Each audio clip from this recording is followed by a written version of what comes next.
الحمد للہ رب العالمین والصلاة والسلام علی سید المرسلین وعلی آلہ واصحابہ اجمعین، اما بعد فاعوذ باللہ من الشیطان الرجیم، بسم اللہ الرحمن الرحیم۔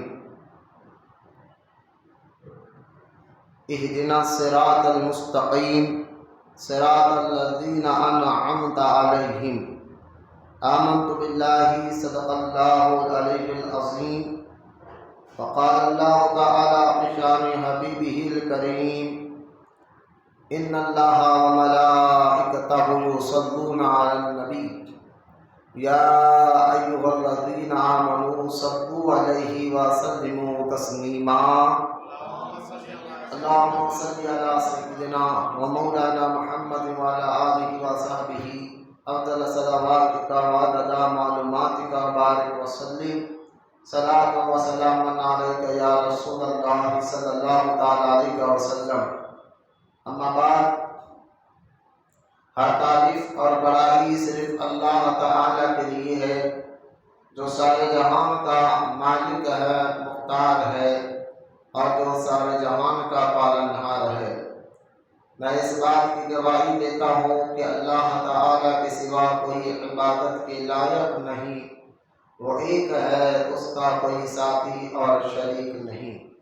اور میں اس بات کی بھی گواہی دیتا ہوں کہ آپ کے اور ہمارے پیارے آقا اور مولا حضور پرنور رحمت کونین حضرت سیدنا محمد مصطفیٰ احمد مصطفیٰ صلی اللہ تعالیٰ علیہ وآلہ وصحبہ وسلم اللہ تعالیٰ کے آخری رسول اور اس کے برگزیدہ بندے ہیں۔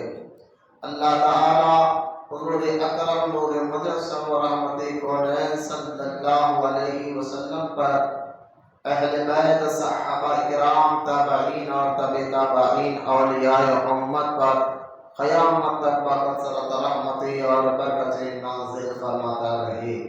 محبت سے ایک مرتبہ سب مل کر درود پاک پڑھ لیجیے۔ اللہم صلی علی سیدنا و مولانا محمد وعلی آلہ وصحبہ افضل صلواتک وعدد معلوماتک وبارک وسلم صلاۃ و سلام علیک یا رسول اللہ صلی اللہ تعالی علیہ وسلم۔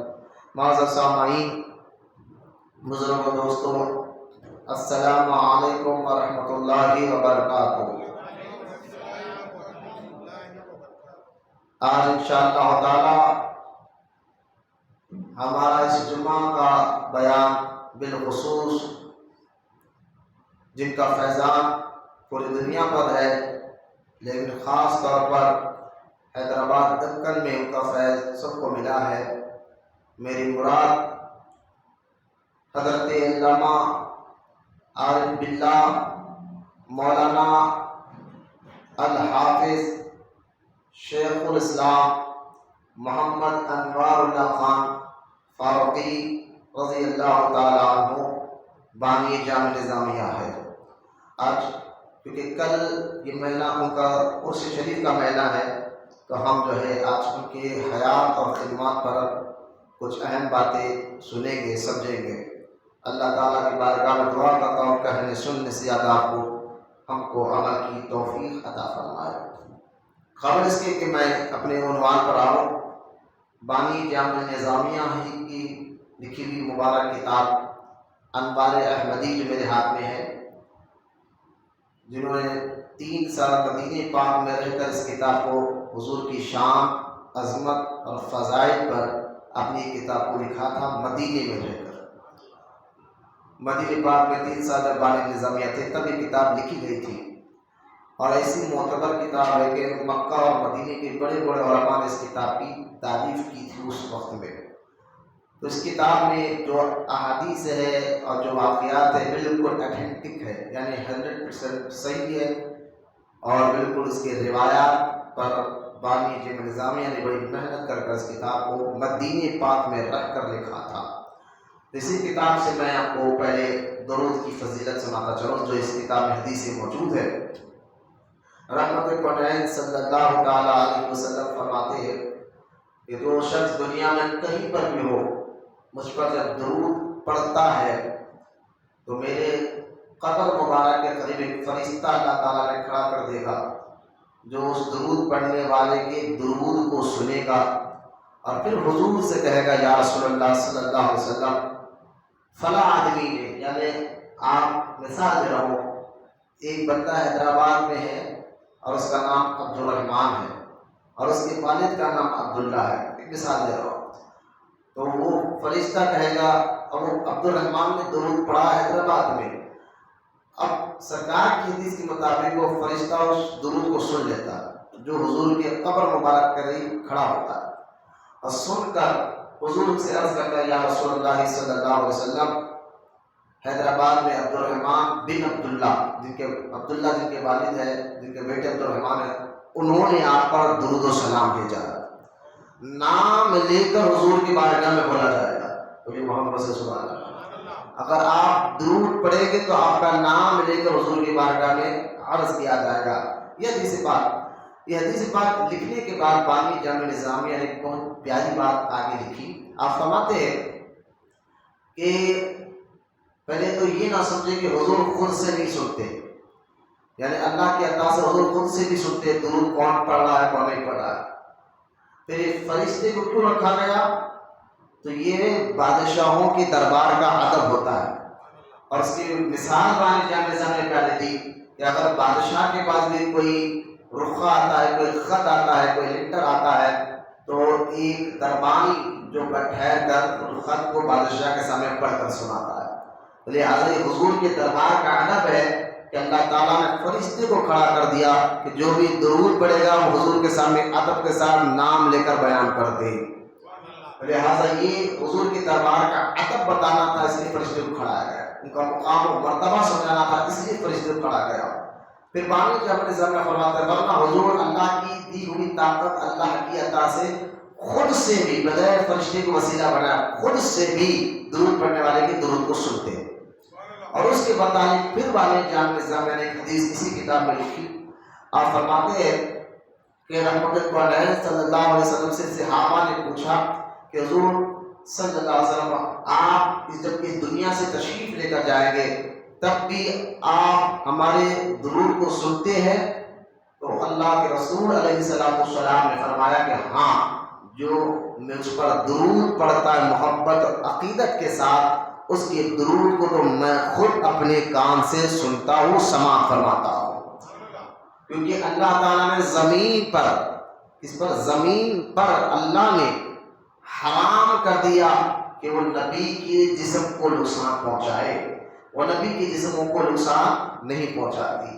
لہذا بانی جامع نظامیہ مولانا انوار اللہ خان فاروق رحمۃ اللہ تعالیٰ علیہ یہ دو حدیثیں اس کتاب میں لکھ کر بتاتے ہیں کہ حضور واسطے سے بھی سنتے ہیں، یہ ان کے دربار کا ادب ہے، بالواسطہ بھی اللہ نے ان کو طاقت دی کہ درود پڑھنے والے کے درود کو حضور خود سن لیتے ہیں۔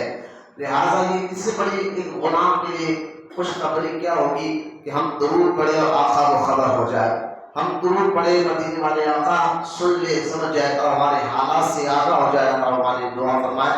لہٰذا اس لیے میں اکثر یہ بات کہتا ہوں اپنے بیان شروع کرنے سے پہلے کہ درود پڑھنے میں اللہ تعالیٰ نے درود پڑھنے والوں کی ہر مشکل کو آسان فرمایا ہے۔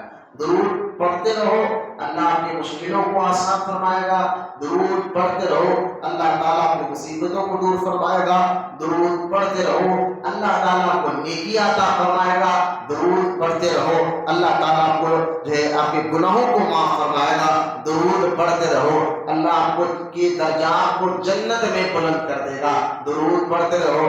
درود پڑھنے کا فائدہ دنیا میں بھی اللہ عطا فرماتا ہے، قبر میں بھی عطا فرمائے گا، اور انشاءاللہ تعالیٰ آخرت میں بھی اس کا فائدہ آپ کو ضرور ملے گا۔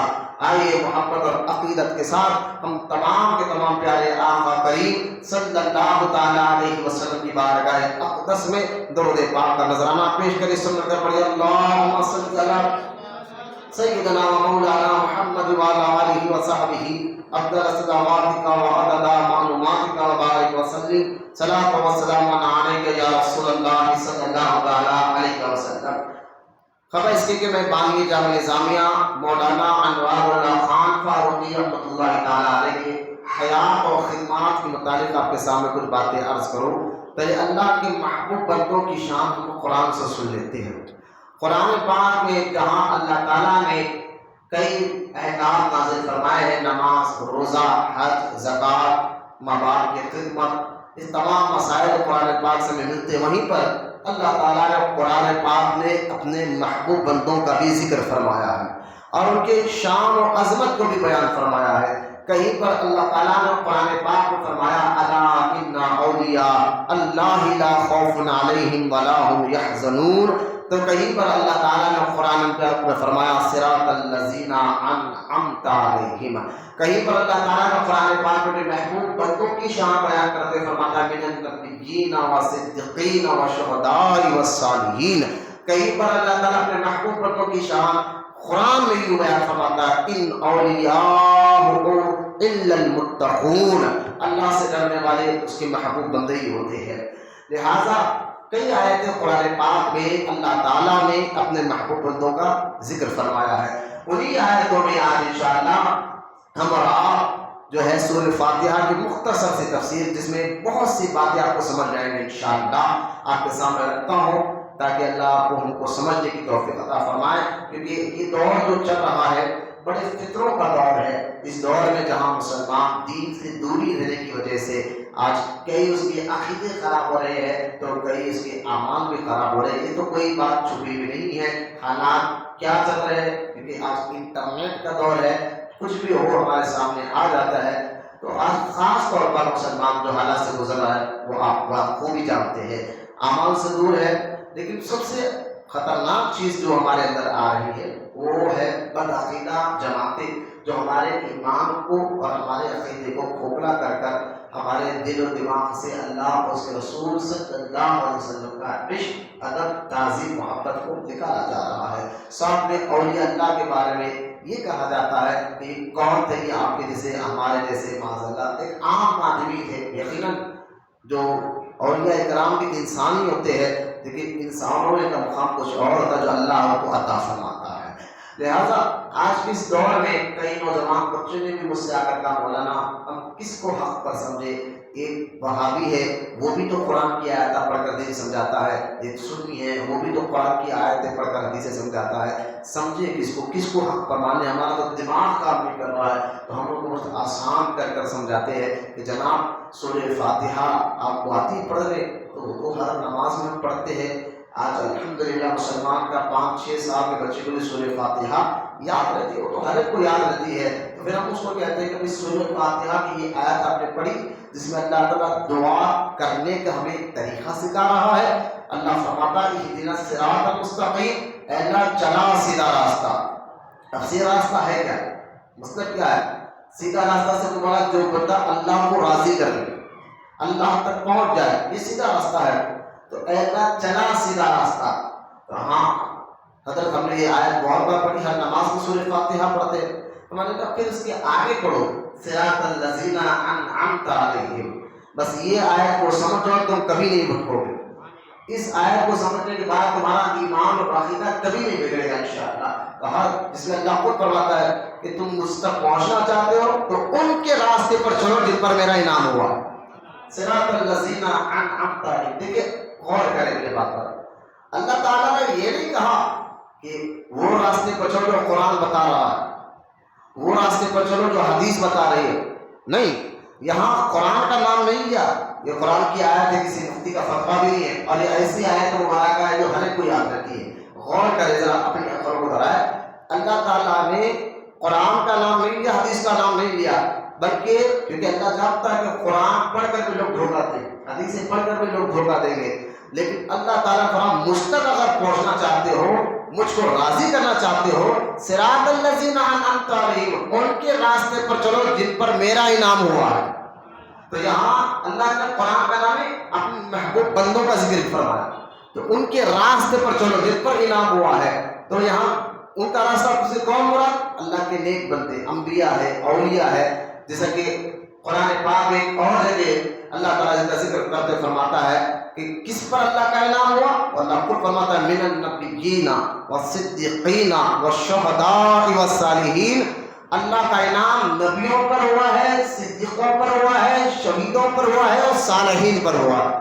دیکھیے آسان الفاظ میں اللہ تعالیٰ نے یہ بات سمجھا دی کہ ان کے راستے پر چلو جن پر میرا انعام ہوا ہے۔ تو ایک تو یہ پتا چلا کہ اللہ کے نیک، اگر کوئی بدعقیدہ وہابی اگر آپ کو یہ کہے کہ درگاہ نہیں جا سکتے، کوئی آگر ایک دیر فاتحہ نہیں دلا سکتے، کوئی آپ کو یہ کہے کہ جناب فلاں اللہ کے علاوہ کسی غیر سے مدد مانگنا شرک ہے، حرام ہے، کوئی آ کے آپ کو یہ کہہ دے کہ جناب آپ جو ہے بزرگوں کی آستانوں پر کیوں جاتے ہیں یا المدد کیوں کہتے ہیں، اور وہ قرآن کی آیتیں پڑھ کر آپ کو سمجھاتے رہے یہ غلط ہے یہ غلط ہے۔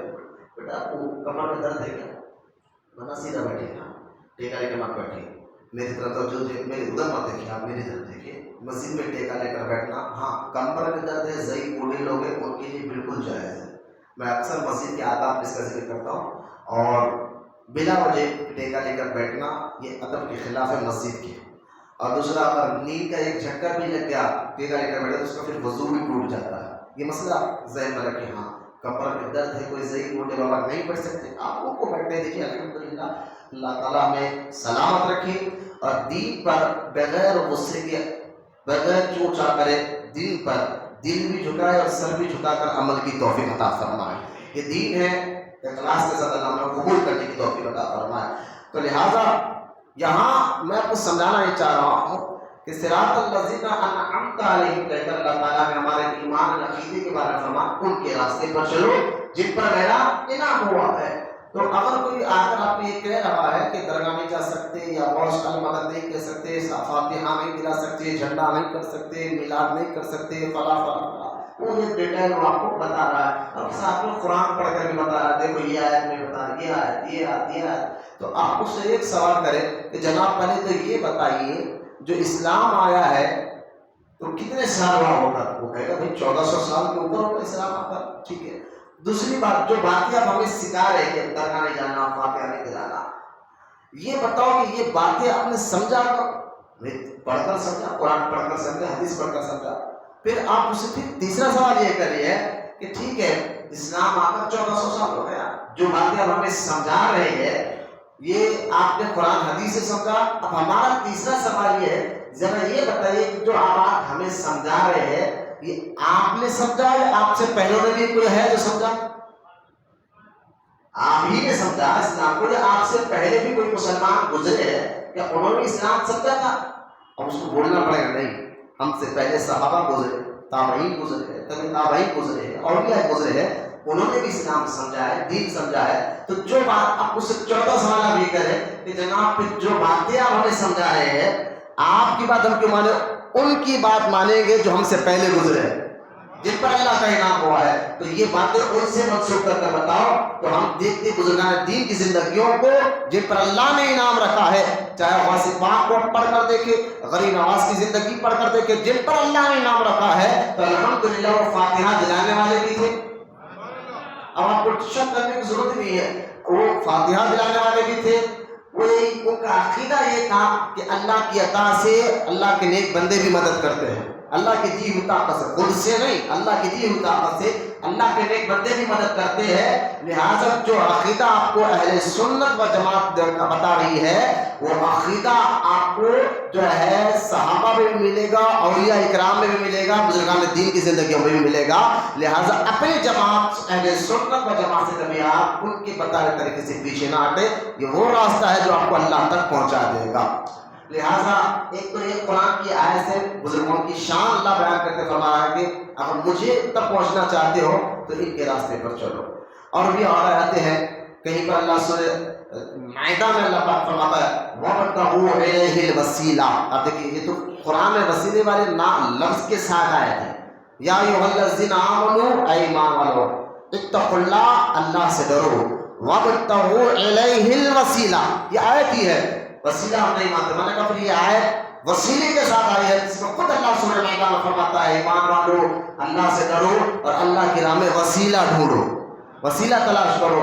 اور کہیں پر اللہ فرماتا ہے وَكُونُوا مَعَ الصَّادِقِينَ، اللہ کے نیک بندوں کے ساتھ رہا کرو، سچوں کے ساتھ رہا کرو۔ تو کتنی آیتیں میں آپ کو بتاؤں جس میں اللہ تعالیٰ نے اپنے نیک محبوب بندوں کا ذکر فرمایا ہے، ان کے ساتھ رہنے کا حکم فرمایا ہے، ان کے نقش قدم پر چلنے کا حکم فرمایا ہے، ان کا وسیلہ لینے کا حکم فرمایا ہے۔ اور کہیں پر قرآن پاک میں اللہ تعالیٰ نے یہ بھی فرمایا وَاذْكُرْ فِي الْكِتَابِ ابراہیم، اے حبیب یاد کرو قرآن میں ابراہیم علیہ السلام کا چرچا کرو، ذکر کرو۔ وَاذْكُرْ فِي الْكِتَابِ ابراہیم کا ذکر کرو۔ تو پتہ کیا چلا، اللہ کے نیک بندوں کا ذکر کرنا، ان کی یاد منانا، ان کا عرس منانا، یہ بھی اللہ کا حکم ہے۔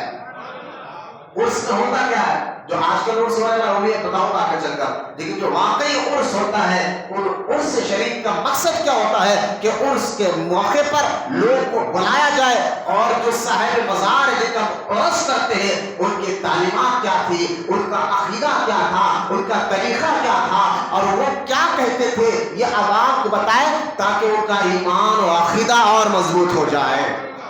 یہ مقصد ہوتا تھا عرس کا، جو آج کچھ اور رنگ دیا جا رہا ہے۔ اب یہ آیت سمجھنے کے بعد حدیث پاک میں آ گئے۔ حدیث پاک میں آتا ہے، اب دیکھیں کیونکہ مولانا انوار اللہ خان فاروقی رحمۃ اللہ تعالیٰ علیہ جن کا ذکر ہم کرنے جا رہے ہیں، یہ اپنے وقت کے عالم باللہ بھی ہیں، سبحان اللہ بولتے، حافظ قرآن بھی ہے، سیدھا بیٹھو، ہاتھ کے گلے پر بیٹھو بہتر، کیونکہ یہ بھی مسئلہ ذہن رکھ لیا۔ میں کسی کو تنس نہیں کر رہا ہوں، حدیثیں مجھے یاد ہے تو میں آپ کو اصلاح کے لیے سے بتانے کی کوشش کر رہا ہوں۔ سرکار علیہ السلام میں بیٹھے بیٹھے ہاتھ ٹیکا لے کر بیٹھنا ہمارے متکبروں کا طریقہ، جس کے دل میں تکبر ہوتا ہے، اللہ ہمارے دلوں کو پاک رکھے ہمارے، کیونکہ تکبر اللہ کو پسند نہیں، تو یہ متکبروں کا طریقہ کہ بیٹھے یہاں مسجد پر نہیں، کہیں پر بھی نہ بیٹھے انشاءاللہ، ہاتھ کو اس طرح ٹیک دے کر نہ بیٹھا کرے۔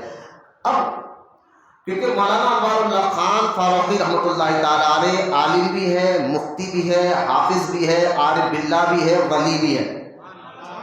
اگر یہ سمجھیے کہ جتنے نام بندے کے زیادہ ہوتے ہیں نا، وہ سمجھے اس کا اتنا رتبہ بھی بڑا ہوتا ہے۔ نام سے بڑا کیا، اب جیسے کہ ایک آدمی ہے، اس کا نام عبداللہ، اب میں کہوں گا یہ جناب عبداللہ ہے، لیکن وہ عبداللہ صاحب حافظ قرآن بھی ہے، تو میں کہتا ہوں دیکھو یہ ان کا نام عبداللہ ہے اور یہ حافظ قرآن بھی ہے۔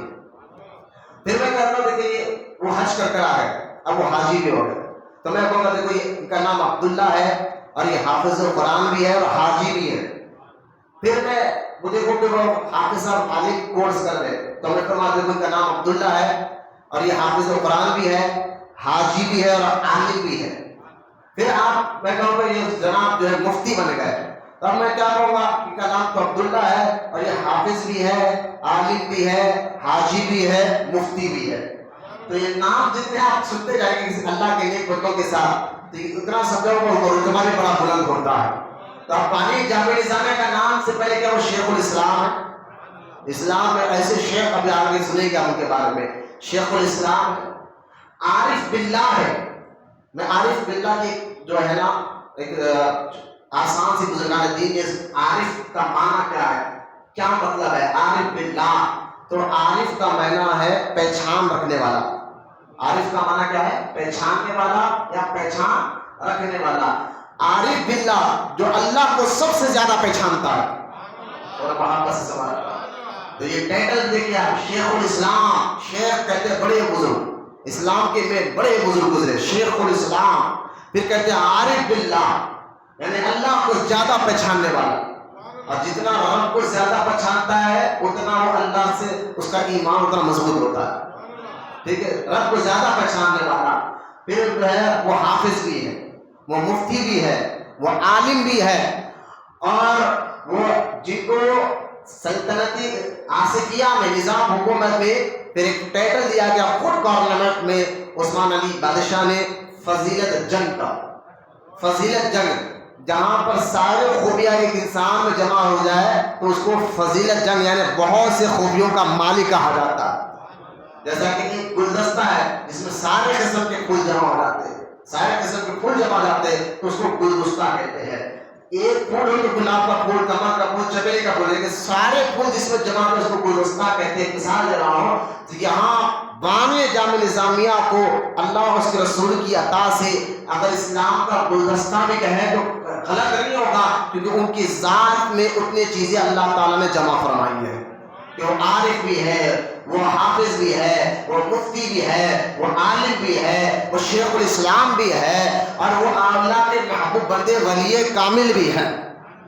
تو لہٰذا بانی نظام جامع نظامیہ. تو جہاں عالم کی بات آ گئی تو میں حدیث آپ کو سناتا چلوں. صحیح بخاری شریف کی حدیث باب کتاب العلم، امام بخاری رحمۃ اللہ تعالیٰ علیہ نے ایک باب باندھا، اس باب کا نام ہے کتاب العلم. اس صحیح بخاری کتاب العلم میں حدیث پاک موجود ہے. اللہ کے رسول صلی اللہ تعالیٰ علیہ وسلم کا غور سے سنا حدیث پاک. اس سے علماء کی عزت آپ کو سمجھ میں آئے گا، علماء کا مقام آپ کو سمجھ میں آئے گا، علماء کی تعظیم اور ان کا شان و مرتبہ کو انشاءاللہ سمجھ میں آئے گا. اللہ کے رسول صلی اللہ علیہ وسلم فرماتے ہیں کہ اللہ جب کسی سے بھلائی کا ارادہ کرتا ہے، اللہ تعالیٰ جب کسی سے بھلائی کا ارادہ کرتا ہے تو اللہ رسول علیہ السلام فرماتے ہیں پھر اللہ تعالیٰ جس سے بھلائی کا ارادہ کرنا چاہتا ہے اس کو علم عطا فرماتا ہے. اب دیکھیں جو علماء ہے ان سے اللہ نے بھلائی کا ارادہ پہلے کر لیا، تبھی تو عالم بنایا، تبھی تو مفتی بنایا، تبھی تو آپ کو یہ حدیث سے پاک ہے کہ اللہ جس سے بھلائی کا ارادہ کرنا چاہتا ہے اس کو اللہ پاک جو ہے علم عطا فرماتا ہے.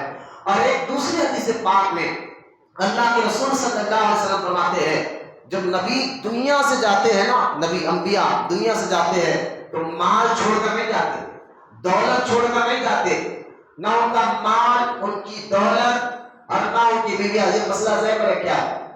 نبی جب دنیا سے جاتے ہیں، میں کو ذرا فون پر آ جا کے بات کرو، بڑی مہربانی. کیا یار اتنا سنانے کے بعد بھی اپنے دنیا کی دماغ اللہ سمجھ کی توفیق عطا فرمائے. باہر بات کر کے باہر ہی کرو، درود پاک بڑی کرتا رہو. تعجب ہوتا ہے کہ مسجد کے اندر بھی فون پہ بات کرنا اور مسجد میں فون میں لگا رہنا. یہ فون ہماری زندگی کا حصہ تو ضرور بن جائے کہ ہم ایک گھنٹہ فون سے دور رہیں تو فائدہ کیا ہے. اور ہم تھیٹروں میں بیٹھ جاتے ہیں اور گھنٹوں گھنٹوں جب ہمیں فون مل جاتے ہیں، روڈیوں، پہلوانوں، سود خوروں کے ساتھ بیٹھ جاتے ہیں تب ہمیں فون یاد نہیں آتا. ہوٹلوں میں گھنٹوں بیٹھ جاتے ہیں لیکن اللہ کے گھر میں بیٹھ کے کہیں کی بیچیں گے. یہ سوچنا چاہیے، خود کو سوچنا چاہیے. میں کسی کو تانا نہیں، اپنے آپ کو آپ کی ہمیں اصلاح کر رہا ہوں. اللہ ہمیں سمجھنے کی توفیق عطا فرمائے. لہٰذا میں آپ کو سمجھانا چاہ رہا ہوں کہ علماء کا مقام اللہ کے یہاں بہت بلند ہے. حدیث پاک میں اللہ کے رسول صلی اللہ تعالیٰ علیہ وسلم نے فرمایا کہ نبی دنیا سے جب جاتا ہے، ذرا غور سے سننا اس بات کو، بہت آپ کا ایمان اور عقیدہ مضبوط ہوگا. تو دنیا سے جانے کے بعد نبیوں کی بیٹھ جائیے نبی کے جو مقدس بیویاں ہیں ان کا نکاح نہیں کیا جاتا.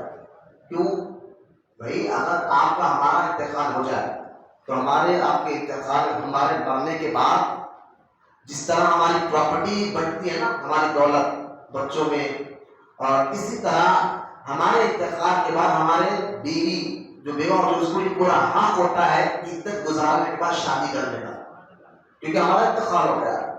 تو ہمارے انتقال کے بعد ہماری بیوی عدت کے دن گزارنے کے بعد دوسری شادی کر سکتی ہے. بالکل اللہ کا حکم ہے، کوئی گناہ کوئی عیب اس میں نہیں.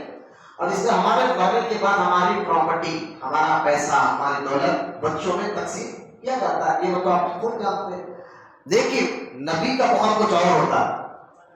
حضور صلی اللہ تعالیٰ علیہ وسلم کے دنیا سے ظاہری دنیا سے جانے کے بعد آپ کے مقدس 11 بیویاں تھے. نہ انہوں نے دوسرا نکاح کیا. کیوں؟ کیونکہ یہ اللہ کا حکم نہیں تھا کہ نبی دنیا سے جانے کے بعد ہی زندہ ہوتا ہے. نبی دنیا سے جانے کے قبر میں جانے کے بعد بھی زندہ ہوتا ہے. تو ارے پراپرٹی اور جو ہے بیویاں ان کی شادی کرتے جو مر جاتے ہیں، نبی تو زندہ ہے، دنیا سے جانے کے بعد بھی زندہ ہے.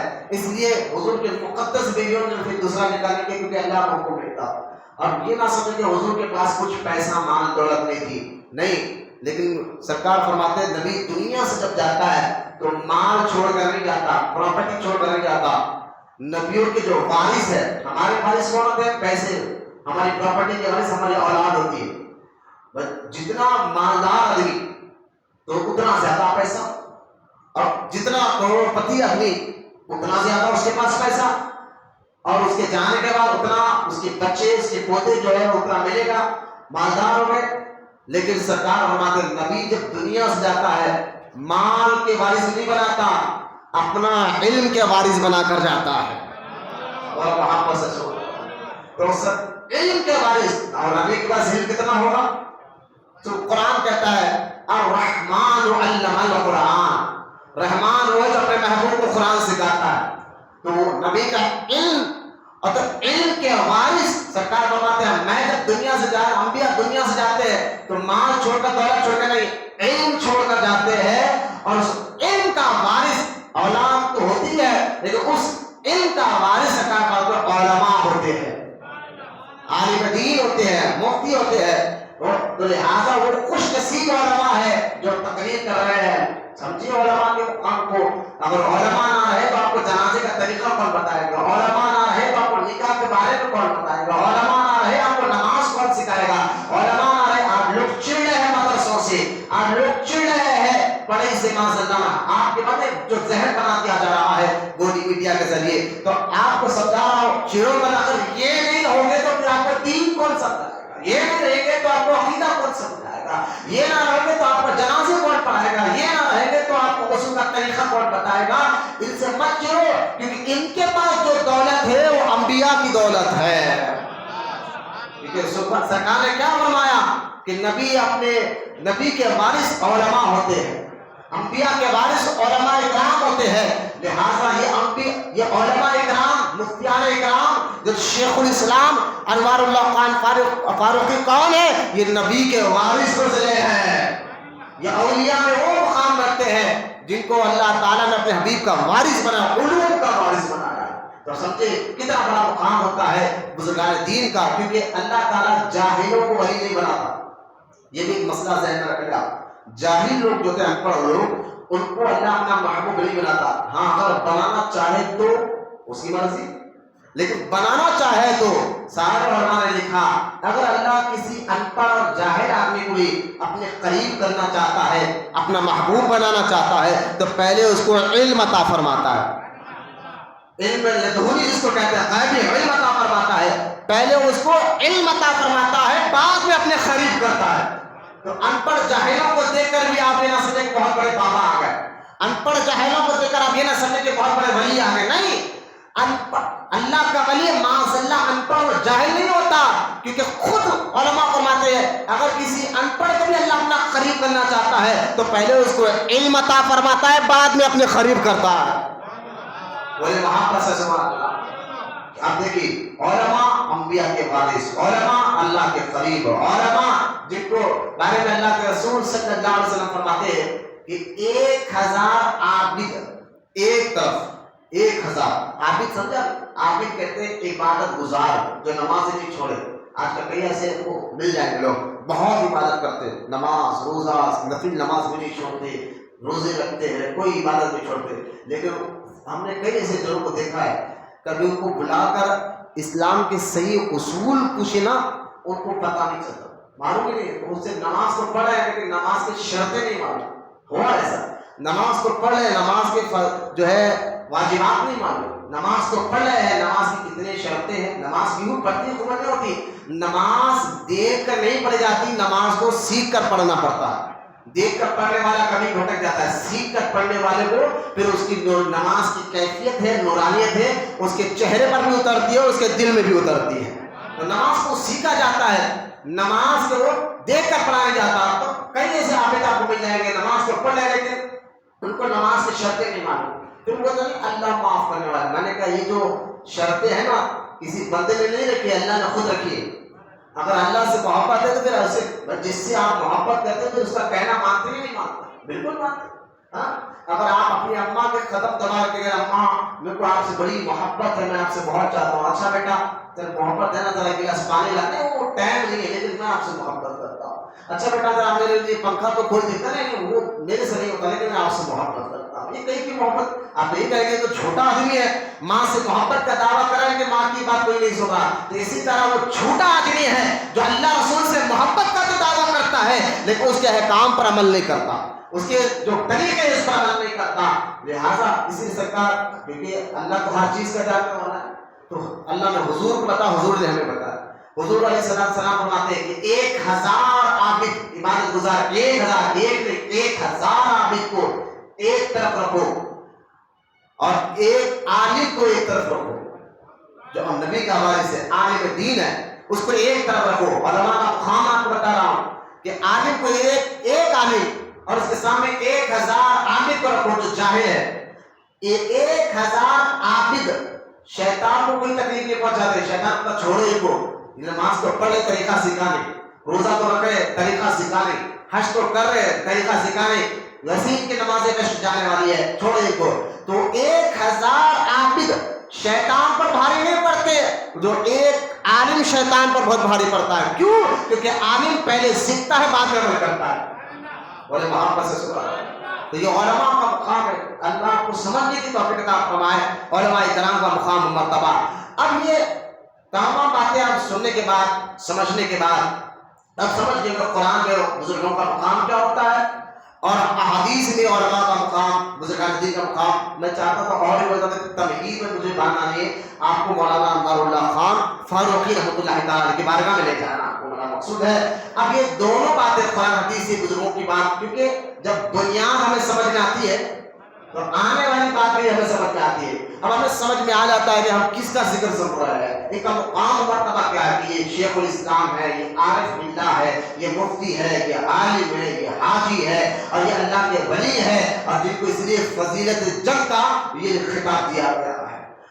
آپ مولانا انوار اللہ خان فاروقی رحمۃ اللہ تعالیٰ علیہ, جن کا بھی کل 29 تاریخ ہے, تو کل 107واں 108واں عرس شریف جو ہے منایا جا رہا ہے. درود پاک پڑھیں مرتبہ اللہم صلی علی سیدنا مولانا محمد وعلی آلہ وصحبہ افضل صلواتک وعدد معلوماتک وبارک وسلم.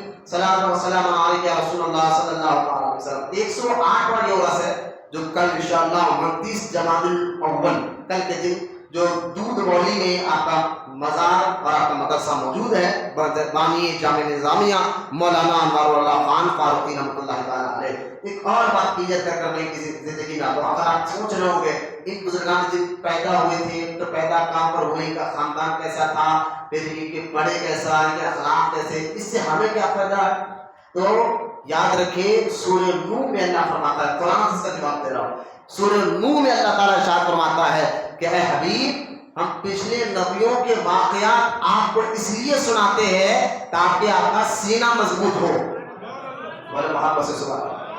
تاکہ آپ کا سینہ مضبوط ہو. تو یہ جو سورہ نوح کی آیت پاک ہے, اس سے اللہ تعالیٰ حضور کے ذریعے ہمیں سمجھا رہا ہے اللہ کے نیک بندوں کے واقعات سننے سے ہمارا ایمان و عقیدہ مضبوط ہوتا ہے. ہاں ہم بھی فاتح دلا دیتے, حضرت بھی فاتح دلا دیتے, چلو فاتح دلانا بالکل صحیح ہے, اب آپ کو کوئی نہیں بھٹکا سکتا. ہم بھی مزارات کی زیارت کے لیے حضرت مولانا انوار اللہ خان فاروقی بھی جاتے تھے, چلو بھائی یہ جائز اگر غلط ہوتا ہے یہ جاتے کیسے, لہٰذا یہ جا کر بتا رہے کہ جائز ہے. اب یہ بھی بات سمجھنے کے بعد جو ہے اب آئے مولانا انوار اللہ خان فاروقی. اگر پہلے آپ ایک خاندانی نسب کو دیکھیں, بچہ جو ہے نا, میں اکثر ایک بات ہی کہتا ہوں, بچہ جی بچے آپ بھی بیٹھے سنے, جس طرح آپ کو اپنے باپ سے پراپرٹی کا حق لینا آپ کا جائز ہے کہ باپ کی پراپرٹی میں آپ کا حصہ ہوتا ہے, تو باپ کا حصہ آپ کو بنایا جاتا ہے اور پراپرٹی کا, اسی طرح باپ کے مزاج, اخلاق اور خون کا رنگ اولاد کے اندر آتا ہے. جیسا خاندان ہو تو اس خاندان کا بچہ بھی بڑا اعلیٰ قسم کا ہوتا ہے, تو خاندانی مزاج بھی بچوں کے اندر منتقل ہوتا ہے. آپ اس لیے کہا رکھنا, اگر آپ جو ہے اپنی اولاد کو حلال کما کر کمائیں گے تو اس کا اثر بھی آئے گا, پیسے کا بھی اثر اولاد کی مزاجوں میں آئے گا, عادتوں میں آئے گا. وہ بچے بڑے نرم دل کے ہوتے ہیں, نمازی ہوتے ہیں, تکبر نہیں ہوتا, غرور نہیں ہوتا, وہ سوائے اللہ کے کسی سے ڈرتے نہیں, نہ کسی کو اپنی ذات سے تکلیف پہنچاتے. اس لیے حدیث پاک میں اللہ کے رسول صلی اللہ علیہ وسلم فرمایا وہ بہترین مسلمان وہ ہے جس کے ہاتھ زبان اور پیر سے دوسرا مسلمان محفوظ رہے. وہ بہترین مسلمان ہے جس کے ہاتھ سے دوسرے مسلمان کو تکلیف نہ پہنچے, جس کے پیر سے دوسرے مسلمان کو تکلیف نہ پہنچے, جس کی زبان سے دوسرے مسلمان کو تکلیف نہ پہنچے. تو لہٰذا واقعی بہترین مسلمان بھی ہے, اور سمجھ جائے جس مسلمان کے اندر یہ عادت آ جائے تو ان کے باپ دادا میں ضرور کوئی نیک تھے جو ان کا مزاج ان کے بچوں کے اندر بھی آ رہا ہے. لہٰذا اولاد آپ کے اوپر ہے کہ آپ کا مزاج کیسا ہے. آپ اللہ سے کتنا ڈرتے ہیں، مزاج بنائیں، سوچ بنائیں، انشاءاللہ وہ مزاج آپ کے جس کی شادیاں ہو چکی ہے ہونے والی ہے آپ کے اولاد کے اندر بھی آئے گا، کیونکہ بچے اسکول یا مدرسے میں بعد میں سیکھتے ہیں، گھر میں پہلے سیکھتے ہیں، ماں باپ کو دے کر پہلے سیکھتے ہیں۔ لہذا حضرت انوار اللہ خان فاروقی رحمۃ اللہ تعالی علیہ آپ اولاد ہے حضرت عمر بن خطاب رضی اللہ تعالی عنہ کی، خلیفہ دوم حضرت عمر بن خطاب رضی اللہ تعالیٰ عنہ، اس لیے آپ کو فاروقی کہا جاتا ہے، ایک خاندانی ہے فاروقی ہے، کیونکہ مولانا انوار اللہ خان فاروقی رحمۃ اللہ تعالیٰ علیہ کے جو جد ہے، والد ان کے والد 5ویں 6ویں پشت میں جا کر جو آپ کے جد ہے حضرت فروخ رحمۃ اللہ تعالیٰ علیہ، حضرت فروخ ریل پر تشدید اس پر پیش، فروخ یہ بھی بڑا پیارا نام ہے، یہ حضرت بانی جامع نظامیہ کے جد اعلیٰ ہے، حضرت فروخ رحمۃ اللہ تعالیٰ علیہ، یہ مدینے سے کابل کے شہر میں آئے تھے، افغانستان کا جو علاقہ ہے کابل، وہاں پر آئے تھے اور وہاں پر آ کر دین کا کام کیا۔ حضرت فروخ کی اولاد میں سے بابا فرید گنج شکر بھی ہے، ذہن میں رکھیں یہ بات بھی، بابا فرید گنج شکر رحمۃ اللہ تعالیٰ علیہ انہی کی اولاد پاک میں سے۔ فاروقی نسب جتنے آپ کو ملیں گے، فاروقی خاندان کے بزرگ وہ حضرت فروخ کی اولاد میں سے ہے، تو حضرت بابا فرید گنج شکر رحمۃ اللہ تعالیٰ علیہ حضرت فروخ کی اولاد میں سے ہے، اور آگے چل کر انہی کی اولاد میں سے بانی جامع نظامیہ مولانا انوار اللہ خان فاروقی رحمۃ اللہ تعالیٰ علیہ جیسی شخصیت بھی پیدا ہوتی ہے۔ ایک تو یہ، اور دوسرا حضرت بانی جامع نظامیہ کے والد کا نام حافظ محمد شجاع الدین ہے، حافظ محمد شجاع الدین رحمۃ اللہ تعالیٰ علیہ، یہ آپ کے والد بانی جامع نظامیہ کے والد، دادا پردادا، یہ قطب شاہی دور سے لے کر مغلیہ سلطنت ہو، قطب شاہی دور ہو یا مغلیہ سلطنت ہو یا آصف شاہی دور ہو، ان تینوں دوروں میں غور سے سنیں اس بات کو، چاہے وہ مغلیہ سلطنت کا دور تھا، چاہے وہ قطب شاہی کا دور تھا، چاہے وہ نظام حکومت کا دور تھا، یہ تینوں دور میں بانی جامع نظامیہ کے والد، دادا پردادا کو بڑے بڑے بادشاہوں کی نظر میں کا مقام ایسا تھا، یہ قاضی القضاة کے مقام پر موجود تھے، قضاءت کا مقام، سمجھ رہے ہیں کس کو کہتے ہیں؟ قاضی القضاة، قضاءت کا مقام۔ اب آپ کہیں گے قاضی کو تو آپ کا ذہن وہ چلے جائے گا جو آج کل نکاح پڑھاتے ہیں، اردو قاضی نہیں، اس میں کون سی بڑی بات ہے مولانا؟ آپ کہیں گے نہیں، قاضی القضاة کا مطلب یہ نہیں کہ جو آپ موجودہ قاضیوں کو دیکھیں جو نکاح پڑھاتے ہیں، قاضی کا مطلب وہ ہوتا تھا کہ اپنے دور کے اپنے علاقے کے بادشاہ نے جس کو جج بنایا ہے، جن کو بادشاہ نے جج بنایا ہے، جو اسلامی حساب سے کوئی غلطی کرتا، کیونکہ سلطنت اسلامی ممالک میں اگر کوئی غلطی کرتا تو قاضی کا کام ہوتا کہ قرآن حدیث میں اس کو سزا دے، قرآن حدیث کی روشنی میں اس کو سزا دے۔ تو سوچئے قاضی وہ ہوتا تھا جو علاقے کا سب سے بڑا مفتی اور عالم ہوا کرتا تھا، تو لہٰذا آپ کے والد بھی قاضی تھے، دادا بھی قاضی تھے، تو یہ اس سے بھی پتہ چلتا ہے کہ بانی جامع نظامیہ کے والد، دادا پردادا اوپر تک جو ہے بڑے بڑے عہدوں پر تھے، علماء تھے، قاضی القضاء کے مقام پر تھے، اس لیے ان کی اولاد میں بانی جامع نظامیہ جیسی شخصیت پیدا ہوئی ہے۔ یہ دو بات، اور تیسری بات دیکھیے آپ، بانی جامع نظامیہ کے والد محترم حافظ محمد شجاع الدین رحمۃ اللہ تعالیٰ علیہ، آپ کئی دن تک آپ کو نکاح کرنے کے بعد، شادی ہونے کے بعد بھی کئی دن تک آپ کو اولاد نہیں تھی، کیونکہ اولاد نہیں تھی تو آپ کی ماں یعنی بانی جامع نظامیہ کی ماں حافظ محمد شجاع الدین کی مقدس بیوی، جو ناندیڑ کا علاقہ ہے، ابھی آپ چلتے جو مہاراشٹر میں آتا ہے، پہلے یہ دکن میں آتا تھا، ناندیڑ کا علاقہ حیدرآباد دکن میں آتا تھا، ابھی مہاراشٹر میں آ چکا ہے ناندیڑ کا علاقہ۔ ناندیڑ کے علاقے میں ایک بزرگ کی مزار ہے جن کا نام ہے حضرت سیدنا علی مشکل آسان، سانگڑے مشکل آسان، یہ بہت بڑے بزرگ ہیں، لوگ بہت بار بار جاتے ناندیڑ میں، حضرت سیدنا علی مشکل آسان رحمۃ اللہ تعالیٰ علیہ، ان کی بڑی درگاہ موجود ہے، اور لوگ 400 سال پرانے بزرگ ہیں، لوگ جاتے ہیں، اللہ تعالیٰ ان کے وسیلے سے لوگوں کی دعاؤں کو قبول بھی فرماتا ہے۔ بہت بڑے بزرگ، اگر ناندیڑ اگر کبھی آپ جانا ہو تو بزرگ ہے، تو ناندیڑ کے جو بزرگ ہیں ان کے سجادہ نشین کی بیٹی سے بانی جامع نظامیہ کے والد نے نکاح فرمایا تھا، لہذا اولاد نہیں ہونے پر آپ کی ماں بڑی پریشان ہوتی تھی۔ ایک دن اس علاقے کے مجذوب بزرگ، مجذوب جانتے ہیں مجذوبوں کا مقام بھی اگر میں اس پر ٹاپک کروں تو کافی وقت ہو جائے گا. وہاں پر بانی جامع نظامیہ کی ماں نے مجذوب بزرگ کے پاس اپنے ایک خادم کو کچھ فروٹ پھل دے کر کہا کہ جاؤ حضرت کی خدمت میں دو اور ان سے دعا کراؤ، ان سے پوچھ کے رہو کہ اللہ تعالیٰ ہمیں اولاد کا عطا فرمائے گا. لہذا وہ پہنچے خادم صاحب، تو علاقے کے مجذوب بزرگ نے اس خادم کو دیکھتے ہی کہا کہ جا کر اپنے مالکین سے کہو کہ اللہ 2 بیٹے عطا فرمائے گا اور ایک کو اللہ شیخ الاسلام بنائے گا، عارف باللہ بنائے گا، خاضر القضاء کے مقام پر لے جائے گا اور مفتی اعظم کے مقام پر لے جائے گا. بولے محبت سے سبحان اللہ. لہذا اور اس کا نام انوار اللہ رکھنا.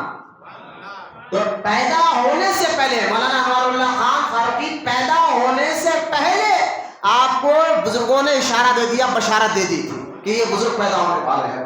پھر ناندیڑ میں آپ کو بزرگ دعا ہوئی، پھر وہ بزرگ کے کہنے پر ناندیڑ میں کچھ جگہوں میں آپ پیدا ہوئے. وہ جو ہے نا رجب کا مہینہ تھا اور رجب کے مہینے میں آپ تشریف لائے 18 رجب کو. بولے سبحان اللہ. دنیا میں تشریف لائے، ناندیڑ میں آپ پیدا ہوئے مولانا انوار اللہ خان فاروقی. اور جب ذرا بڑے ہوئے، والد تو خود قاضی تھے، قاضی سے پتا وہ قاضی لکھے ذہن میں رکھے، مفتی اعظم تھے نا، والد خود قاضی تھے. پھر اپنے جن کے گھر میں خود وہ حافظ ہو، عالم ہو، مفتی ہو، تو پھر بچوں کو کیسی تربیت دیں گے. بہت اچھی طریقے سے آپ نے ٹریننگ دی، تربیت دی، پڑھایا. آپ کم عمر میں بانی جامع نظامیہ مولانا انوار اللہ خان فاروقی رحمۃ اللہ تعالیٰ علیہ قرآن کا ناظرہ بھی مکمل کیا. بولتے رہیے سبحان اللہ. بہت ہی کم عمر میں آپ حافظ قرآن بھی ہوئے اور کم عمر میں آپ نے علوم ظاہریہ یعنی آپ مفتی بھی بنے، عالم بھی بنے.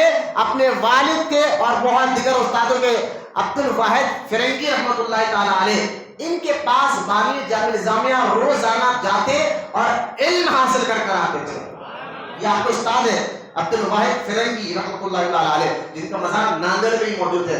آپ پیدا ناندیڑ میں ہوئے اور آپ کی پرورش قندار میں ہوئی ہے. قندار یہ بھی مہاراشٹر کا علاقہ ہے. قندار کیا علاقہ ہے؟ وہاں بہت بڑے بزرگ کی مزار ہے جنہوں نے وہاں آ کر دین کا کام کیا، کئی لوگوں کو اسلام قبول کروایا. اور اس بزرگ کا نام ہے سید رفیع الدین احمد قنداری رحمۃ اللہ علیہ. سید رفیع الدین احمد قنداری کے نواسے حافظ محمد شجاع الدین جو بانی جامع نظامیہ کے والد ہیں. بولے محبت سے سبحان اللہ. تو بانی جامع نظامیہ کے ابا حافظ محمد شجاع الدین خلیفہ تھے سید رفیع الدین احمد قنداری کے. تو جب اپنے بیٹے کو آپ نے دیکھ لیا کہ علوم ظاہریہ حاصل کر لی، تو والد نے خود اپنے بیٹے کو جو ہے مرید بھی کروایا اور خلافت بھی عطا فرمائی. بولے محبت سے سبحان اللہ. بہت غور سے سنیں کہ یہ حیدرآباد دکن کا فیضان کیسے پہنچا. مرید بھی بنایا، خلافت بھی دی. کس سے مرید ہے بانی جامع نظامیہ؟ اپنے والد سے. اور آپ کے والد مرید کس سے ہے؟ حضرت سید رفیع الدین احمد قنداری رحمۃ اللہ تعالیٰ علیہ سے، جنہوں نے قندار کا علاقہ، مہاراشٹر کا قندار کے علاقے میں کئی کافروں کو اسلام کا جو ہے دعوت دے کر جو ہے اسلام قبول کروایا ہے. اور سید رفیع الدین احمد قنداری کس کے مرید تھے جانتے ہو؟ یہ بھی آپ کو یاد رکھو گا. وہ سید رفیع الدین احمد قنداری مرید و خلیفہ تھے خواجہ نائب رسول کے. جو رحمت آباد کا نام فرما رہے نا، آج لوگ معاذ اللہ کا نام لے کر آنکھوں پہ سواریاں لے کر علاجہ کرتے بیٹھتے. نہیں بابا، نائب رسول کا اصل نام تھا سید رحمت اللہ. اور نائب رسول آپ کو اس لیے کہا جاتا ہے کہ آپ ساری زندگی جب سے بالغ ہوئے اور مرے دم تک آپ نے حضور کی کوئی سنت کو نہیں چھوڑا تھا. اور دین کے بڑے پابند اور شریعت کے بڑے پابند، ذرا سی بات سنت کے خلاف کام نہیں کرتے تھے. یہ عادت، یہ مزاج دیکھ کر اس دور کو علماء نے کہا تھا نام تو ان کا رحمت اللہ ہے لیکن پکے اور سچے عاشق رسول ہے، اس لیے ان کو نائب رسول کہا جاتا ہے. ہاں، خواجہ نائب رسول کو پڑھو. ان کے مریدوں نے کرنول میں، آندھرا میں موجودہ کڑپا، ابھی جو کڑپا کا علاقہ ہے، کڑپا میں، کرنول میں، ادھوری میں اور بیجاپور میں، خندار میں خواجہ نائب رسول کے بڑے بڑے خلفاء موجود ہیں جو خواجہ نائب رسول نے ان کو مرید بنایا، ان کی تربیت کی اور تربیت کرنے کے بعد کہا کہ بیٹا جاؤ دین کا کام کرو.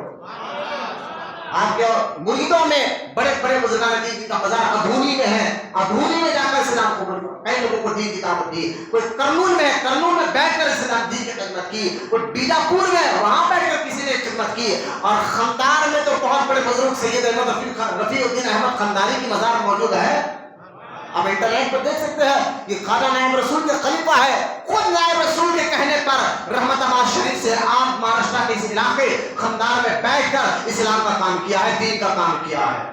یہ ہے نائب رسول, بولے محبت سے سبحان اللہ. یہ ہے نائب رسول جو رحمت آباد میں ہم جاتے ہیں نا, صرف ان کا نام لے کر ہم پہ سواری لینا یا اماں جان کا نام لے کر سواری لے کر لوگوں کو لوٹنا چھوڑو. جو ان کا منشا تھا, جو ان کا کام تھا, جو ان کی مزاج تھی, اس کام کو اپناؤ, پھر دیکھو نائب رسول کا فیض آج بھی تم پر جاری ہو جائے گا. تو لہذا خواجہ نائب رسول کے خلیفہ سید رفیع الدین احمد خمدانی, ان کے خلیفہ حافظ محمد شجاع الدین, ان کے خلیفہ بانی جامع نظامیہ مولانا انوار اللہ خان فاروقی رحمۃ اللہ تعالی. بچپن سے آپ کو پڑھنے کا بڑا شوق تھا, آپ اپنے والد سے پڑھے, اس کے بعد آپ کے استاد عبد الواحد فرنگی سے آپ پڑھنے جاتے تھے, تو آپ اپنے گھر سے کئی کلومیٹر دور آپ کا مکان تھا. سردی ہو گرمی ہو کچھ بھی ہو, آپ اپنے استاد کے گھر پر ٹائم پر پہنچ جاتے تھے. جس کو جو بچہ علم حاصل کرنے نکلتا ہے, حدیث پاک میں آتا ہے فرشتے اس کے لیے راستے میں اپنے پر بچھا دیتے ہیں.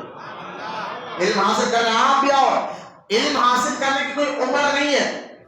بولو سبحان اللہ. آپ سمجھ گئے آپ تو عمر ہو گیا, ہم حاصل نہ, اسلام کا علم حاصل کرنے کے لیے کوئی عمر کوئی قید نہیں ہے. اللہ کے رسول صلی اللہ علیہ وسلم نے فرمایا علم حاصل کرو مہد سے لے کر لحد تک. مہد سے لے کر لحد, مہد کہتے ہیں عربی میں جھولے کو, اور لحد کہتے ہیں عربی میں خبر کو.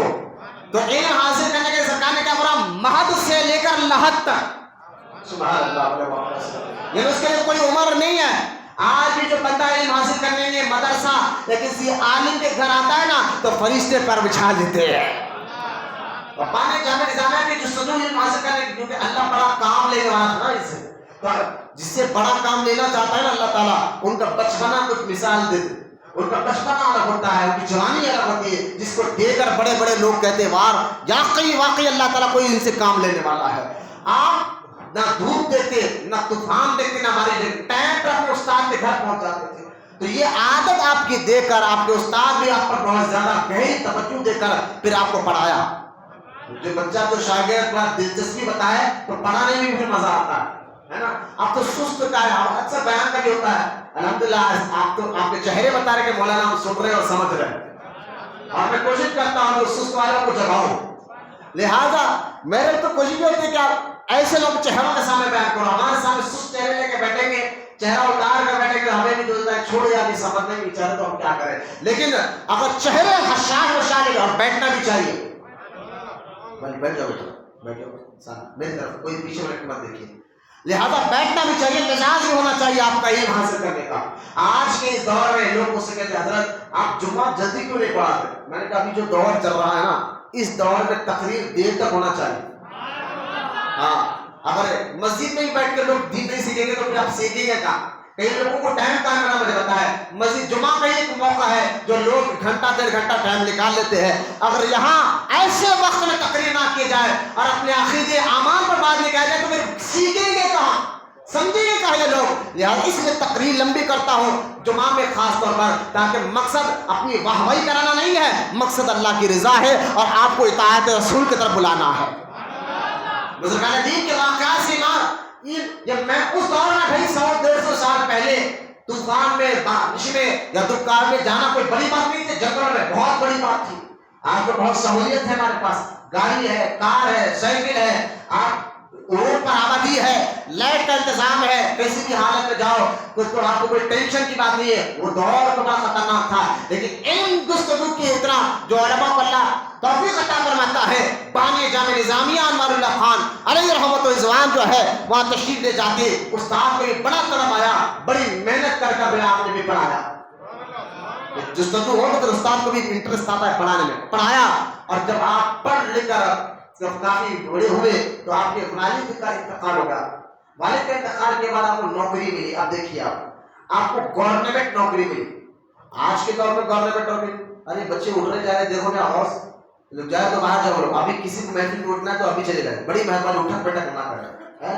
آپ مسجد میں بیٹھے ہیں، کوئی ہوٹلوں میں تھیٹر میں نہیں بیٹھے ہیں، جہاں مرضی آئے بیٹھے اٹھ کے چلے جائے. یا جو جا رہے ہیں بڑی مہربانی چلے جائے، لیکن کیا دیوانوں کا مجمع ہے بالکل اطمینان کے ساتھ بیٹھے. اللہ اس کے رسول کے دیوانے ہیں، اس کی محبت میں بیٹھتے ہیں. یار بیٹھو بیٹھو بیٹھ، کیونکہ مسجد میں بیٹھنا بھی عبادت ہے. آپ بیٹھ رہے ہیں ثواب مل رہا ہے آپ کو. نماز کے انتظار میں مسجد میں بیٹھنا بھی سب میں کرنا، مسجد میں بیٹھنا بھی. اب اس سے بڑی بات کیا نا، تھوڑا آپ نے سکھایا، روڈیوں کے ساتھ بیٹھ جاتے 2-2 گھنٹے ہے، ساری رات فون میں لے کے گر لیتے بیٹھ جاتے ہیں، نہ سستی آتی نہ کاہلی آتی. تو اللہ کے واسطے ہوٹلوں میں بیٹھتے، چوکٹوں میں بیٹھتے، مسجد میں بیٹھو. جب تک بیٹھ رہے فرشتے نیکیاں ہی لکھ رہے ہیں. بولے محبت سے سبحان اللہ. لہٰذا مولانا انوار اللہ خان فاروقی رحمۃ اللہ تعالی علیہ کو جوانی کی عمر میں گورنمنٹ جاب مل چکا تھا. آج بھی دیکھیں نا گورنمنٹ جاب بڑا اہمیت کا ہوتا ہے نا، گورنمنٹ جاب آج بھی ملا تو لوگ آج تو جو ہے نا بچی کو دیتے یار، اگر بچہ گورنمنٹ جاب میں زیادہ پیسوں میں ملتا، بچہ اگر امریکہ میں تو اور زیادہ پیسوں میں ملتا، بچہ دبئی میں تو اور زیادہ پیسوں ملتا. سے بات جہیز کی بات کر رہا ہوں ہے نا. تو گورنمنٹ جاب کی بڑی اللہ نے توفیق عطا فرمائے، کیونکہ حضور فرماتے تھے کہ تم دیندار بچی کو شادی کرو ہمیشہ خوش رہو گے. ایک بزرگ تھے جن کا نام نوح بن مریم تھا، نوح بن مریم رحمۃ اللہ تعالی علیہ. وہ بزرگ بڑے مفتی اور عالم تھے. اب ان کی بیٹی کا نکاح کی باری آئی تو ان کے پڑوس ایک مجوسی رہتا تھا، آگ کی پوجا کرنے والا. وہ بزرگ نے اس آگ کی پوجا کرنے والے سے پوچھا، مجوسی سے، کہ جناب تمہاری رائے کیا ہے کہ میں اپنی بیٹی کے یہاں بیٹی کا جو شادی کرنا چاہتا ہوں میری بیٹی کی، کس سے کروں؟ تو وہ چہرہ دیکھنے لگا، کہنے کہ حضور آپ مسلمان ہیں، مفتی ہے، عالم ہے، خاضر قضا ہے، میں تو آگ کی پوجا کرنے والا ہوں، آپ مجھ سے مشورہ کیوں لے رہے ہیں؟ تو مفتی صاحب نے کہا دیکھو جناب تو میرے پڑوسی ہو، میں اخلاقاً ان سے مشورہ لینا چاہتا ہوں، اگر میں شادی کرنا چاہوں تو کہاں کروں؟ تو اس نے کیا جواب دیا تھا، بزرگوں نے کتاب میں لکھا، اگر کاش ہم یہ طریقے پہ اپناتے تو غور کریں. اس مدرسے نے جواب دیا دیکھو مولانا، ملک روم کا جو بادشاہ ہے وہ اپنی رومی جو عیسائی ہے، رومی لوگ جب اپنی بیٹی کی شادی کرنا چاہتے ہیں تو خاندان دیکھتے، تب بڑا خاندان ہے اس کو شادی کر دیتے بیٹی کی. یہ تو رومیوں کا طریقہ ہے. اور جو ایران کا علاقہ ہے کسرا، وہاں کسرا بادشاہ کا یہ طریقہ ہے، جب وہ اپنی بیٹی کی شادی کرنا چاہتا ہے تو یہ دیکھتا ہے کہ دولت سب سے زیادہ کس کے پاس ہے، تو دولت کو دیکھ کر شادی کرتا ہے. یہ تو رومیوں اور ایران میں رہنے والے کسرا لوگوں کا طریقہ ہے. اور تمہارے نبی جماعت محمد رسول اللہ کا طریقہ یہ ہے کہ وہ دولت اور خاندان نہیں بلکہ وہ تو دینداری دے کر نکاح کرتے ہیں. بس آپ کی مرضی بنانا، ان تینوں میں سے آپ کو کس کا طریقہ پسند ہے؟ بولو محبت سے سبحان اللہ. کیا پیاری بات ہے کہ اس دور کے آپ، میں سمجھتی حال ہمارے پاس دے دیا. یہ 2 طریقے تو ہم بہت پسند کر رہے ہیں، مال خاندان. یہ طریقہ تو شاید اللہ ماشاءاللہ ملے گا، ورنہ اگر خاندان مال خاندان کا دینداری کو اگر آپ دیکھتے تو ان گھروں میں ہم نے دیکھا کہ لڑائی جھگڑے نہیں ہوتے. پھر وہ دیندار، سرکار نے فرمایا دیندار عورت تمہاری مددگار ہوتی ہے، دین ہر کام کے معنی، وہ امین ہوتی ہے، سچی ہوتی ہے، تمہارے پیٹھ پیچھے بھی تمہارے امانت کا پورا خیال رکھتی ہے، تمہارا خود کا پورا خیال رکھتی ہے. اس لیے حضور فرمایا دیندار کو کرو ہمیشہ خوش رہو گے. جن کے بچے ہیں، جن کے بیٹے، میں چاہتا ہوں خدا کے واسطے اس طریقے کو اپنائیں.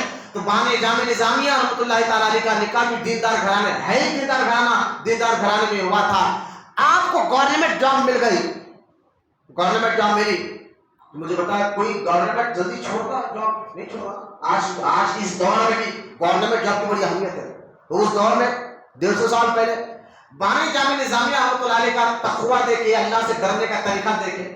کہ قرآن میں اللہ فرماتا ہے اس زمین پر سب سے زیادہ اللہ سے ڈرنے والے علماء ہیں. اب آپ کی کسی کی بھی سند کی ضرورت نہیں ہے علماء کو، اللہ نے قرآن میں خود سند دے دیا. سب سے زیادہ اللہ سے ڈرنے والے علماء ہوتے ہیں زمین پر. اب کسی فتوے کی ضرورت نہیں، آپ عزت کریں نہ کریں، اللہ نے خود دے دیا. ابھی ایتھنٹک فیصلہ قرآن میں آیت نازل فرمائی، سب سے زیادہ اللہ سے ڈرنے والے علماء ہوتے ہیں. اللہ سے ڈرنے کا بعد ایمان اور عقیدہ، تو سب سے زیادہ جس کا ایمان اور عقیدہ مضبوط ہوتا ہے اس دنیا میں وہ علماء اکرام ہوتے ہیں. اللہ سے ڈرنے والے ایمان عقیدہ.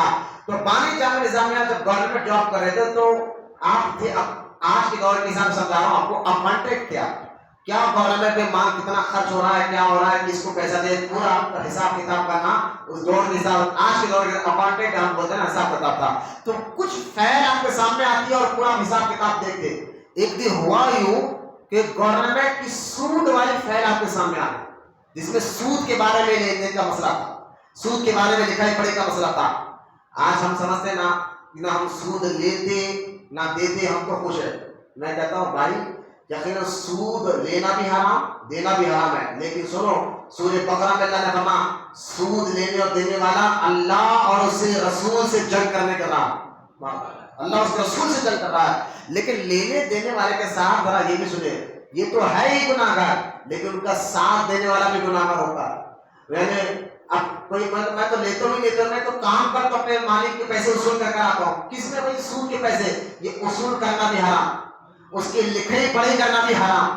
یہاں تک کہ اگر کوئی آپ پر آ کر پوچھے یار انٹرسٹ کے پیسے کہاں ملتے ہیں، آپ نے ایڈریس بتایا، یہاں نہیں آپ نے ایڈریس بتایا، یہ بھی حرام ہے. آپ کو پسند نہیں جاتا نا، ہم سمجھتے لینا دینا حرام ہے، نہیں لکھنا بھی حرام سود کے بارے میں، اور اس کے بارے میں ایڈریس بتانا بھی حرام، سود کے پیسے جا کے اصول کر لانا یہ بھی حرام ہے. کیوں؟ قرآن میں اللہ نے واضح طور پر فرمایا اے ایمان والو نیکی کے کام میں ایک دوسرے کی مدد کرو، نیکی کے کام میں ایک دوسرے کی مدد کرو، گناہ کے کام میں مدد مت کرو. لہذا بانی جامعہ نظامیہ کا تقویٰ دیکھے، اللہ سے ڈرنا دیکھے، عالم دین ہے، ولی کامل ہے، انہوں نے جب دیکھا کہ فیل میرے سامنے آئی ہے، سود کے بارے میں اس میں لکھنا پڑ رہا ہے، آپ نے فیل بند کیا اور ساتھ باہر نکل کے فرمایا میں آج اور اسی وقت سے نوکری چھوڑ رہا ہوں. بولے محبت سے دعا، یہ ہوتے اللہ سے ڈرنے والے الذین آمنوا. قرآن کیا فرماتا ہے؟ ولی کون ہے؟ الذین آمنوا وکانوا یتقون، جو ایمان والے ہوتے ہیں، تقوی والے ہوتے ہیں، پرہیزگاری والے ہوتے ہیں. یہ ان کو ولی سمجھ رہا ہو، یہ ڈھونگیوں کو، شرابیوں کو، چرسیوں کو، بے نمازیوں کے پیچھے مت بھاگو، چاہے کتنی بھی کرامت آپ کو دکھا دے، کرامت تو دکھا دے، جادوگر ہوتے ہیں، کتنے بڑی بڑی باتیں کر بتا دے، اگر چرسی ہے، بے نمازی ہے، شرابی ہے، شریعت کے خلاف کام کر رہا ہے، سود کا کام کرتا ہے، وہ ولی نہیں ہو سکتا، وہ اللہ کا نیک بندہ ہو ہی نہیں سکتا. بانی جامعہ نظامیہ نے نوکری کو چھوڑا، بڑے بڑے لوگوں نے آ کر کہا آج کے بعد یہ فیل آپ کو نہیں دیں گے، آپ مت چھوڑیے نوکری. آپ نے فرمایا مجھے پرواہ نہیں ہے، آپ فیل دو یا مت دو، بس میں نے چھوڑنے کا ارادہ کر لیا، بس چھوڑ چکا ہوں. آج کے دور میں اگر کوئی لوگ تانا دیتے تھے، لیکن بانی جامعہ نظامیہ کے دور میں بڑے بڑے لوگوں نے سمجھایا حضرت آج کے دور میں پھر آپ کو گھر کا کرایہ دینا ہے، گھر کے مطابق زندگی ہے، آپ نے کہا میں 100 بھروسہ کرتا ہوں اللہ پر، وہ کارسار ہے، وہی ذریعہ بنانے والا ہے. کیونکہ ولی متوکل بھی ہوتا ہے، توکل یعنی اللہ پر سب سے زیادہ یقین اولیاء کو ہوتا ہے. اللہ نے کبھی آپ نے ایسے لوگوں کی صحبت میں بیٹھا تو معلوم ہوگا نا، ہمیں کبھی آپ کی صحبت جو ہے نا ہمیشہ جلد بازی لوگوں کے ساتھ آپ بیٹھتے یوں نماز پڑھتے ہی کام ہو جانا ہوتے، ایسے کو آپ نے دیکھا ہوگا نا، نماز پڑھنا اتنے نمازیں پڑھو کام ہی نہ ہو رہا، تو ایسے کو آپ نے دیکھا آج تک. جبکہ یہ بولنا غلط ہے کہ نماز تم نے کیا کام کرنے کے لیے ہوتی، نیکی کا کام کس نے کرایا؟ صرف اللہ کی رضا کے لیے کرو، کیونکہ ہم دنیا نہیں ہماری آخرت بھی ہے، اور یہاں اگر نہیں تو وہاں تو ملے گا ہی ضرور، لیکن نیت تو ہمیں اللہ کی رضا کی کرنی چاہیے نا. لیکن ہمارا حال یہ ہے کہ ہم چاہتے ہیں کہ ادھر نیکی کا کام کرے تو ہمیں فوراً فائدہ مل جائے، یہ مزاج ہٹاؤ، یہ مزاج بناؤ جو میں نیک کام کر رہا ہوں اللہ کی رضا کے لیے کر رہا ہوں. بولے محبت سے سبحان اللہ. بانی جامعہ نظامیہ نے اللہ پر یقین کرتے چھوڑ دیا نوکری کو. اب وہاں آپ کئی دن آپ کو فاقے گزارنا پڑے، بیوی بھی دیندار گھرانے کی تھی نا، بیوی لان تان نہیں کیا، ساتھ دیا، بڑے گھرانے کے طرح. پھر اللہ تعالیٰ جو ہے نا تو اللہ پر یقین کرتا، پھر اللہ ان کو رسوا نہیں کرتا. ہاں کبھی کہہ کر دیکھو اللہ پھر ان کو رسوا، اللہ ان کو پھر رسوا نہیں کرتا.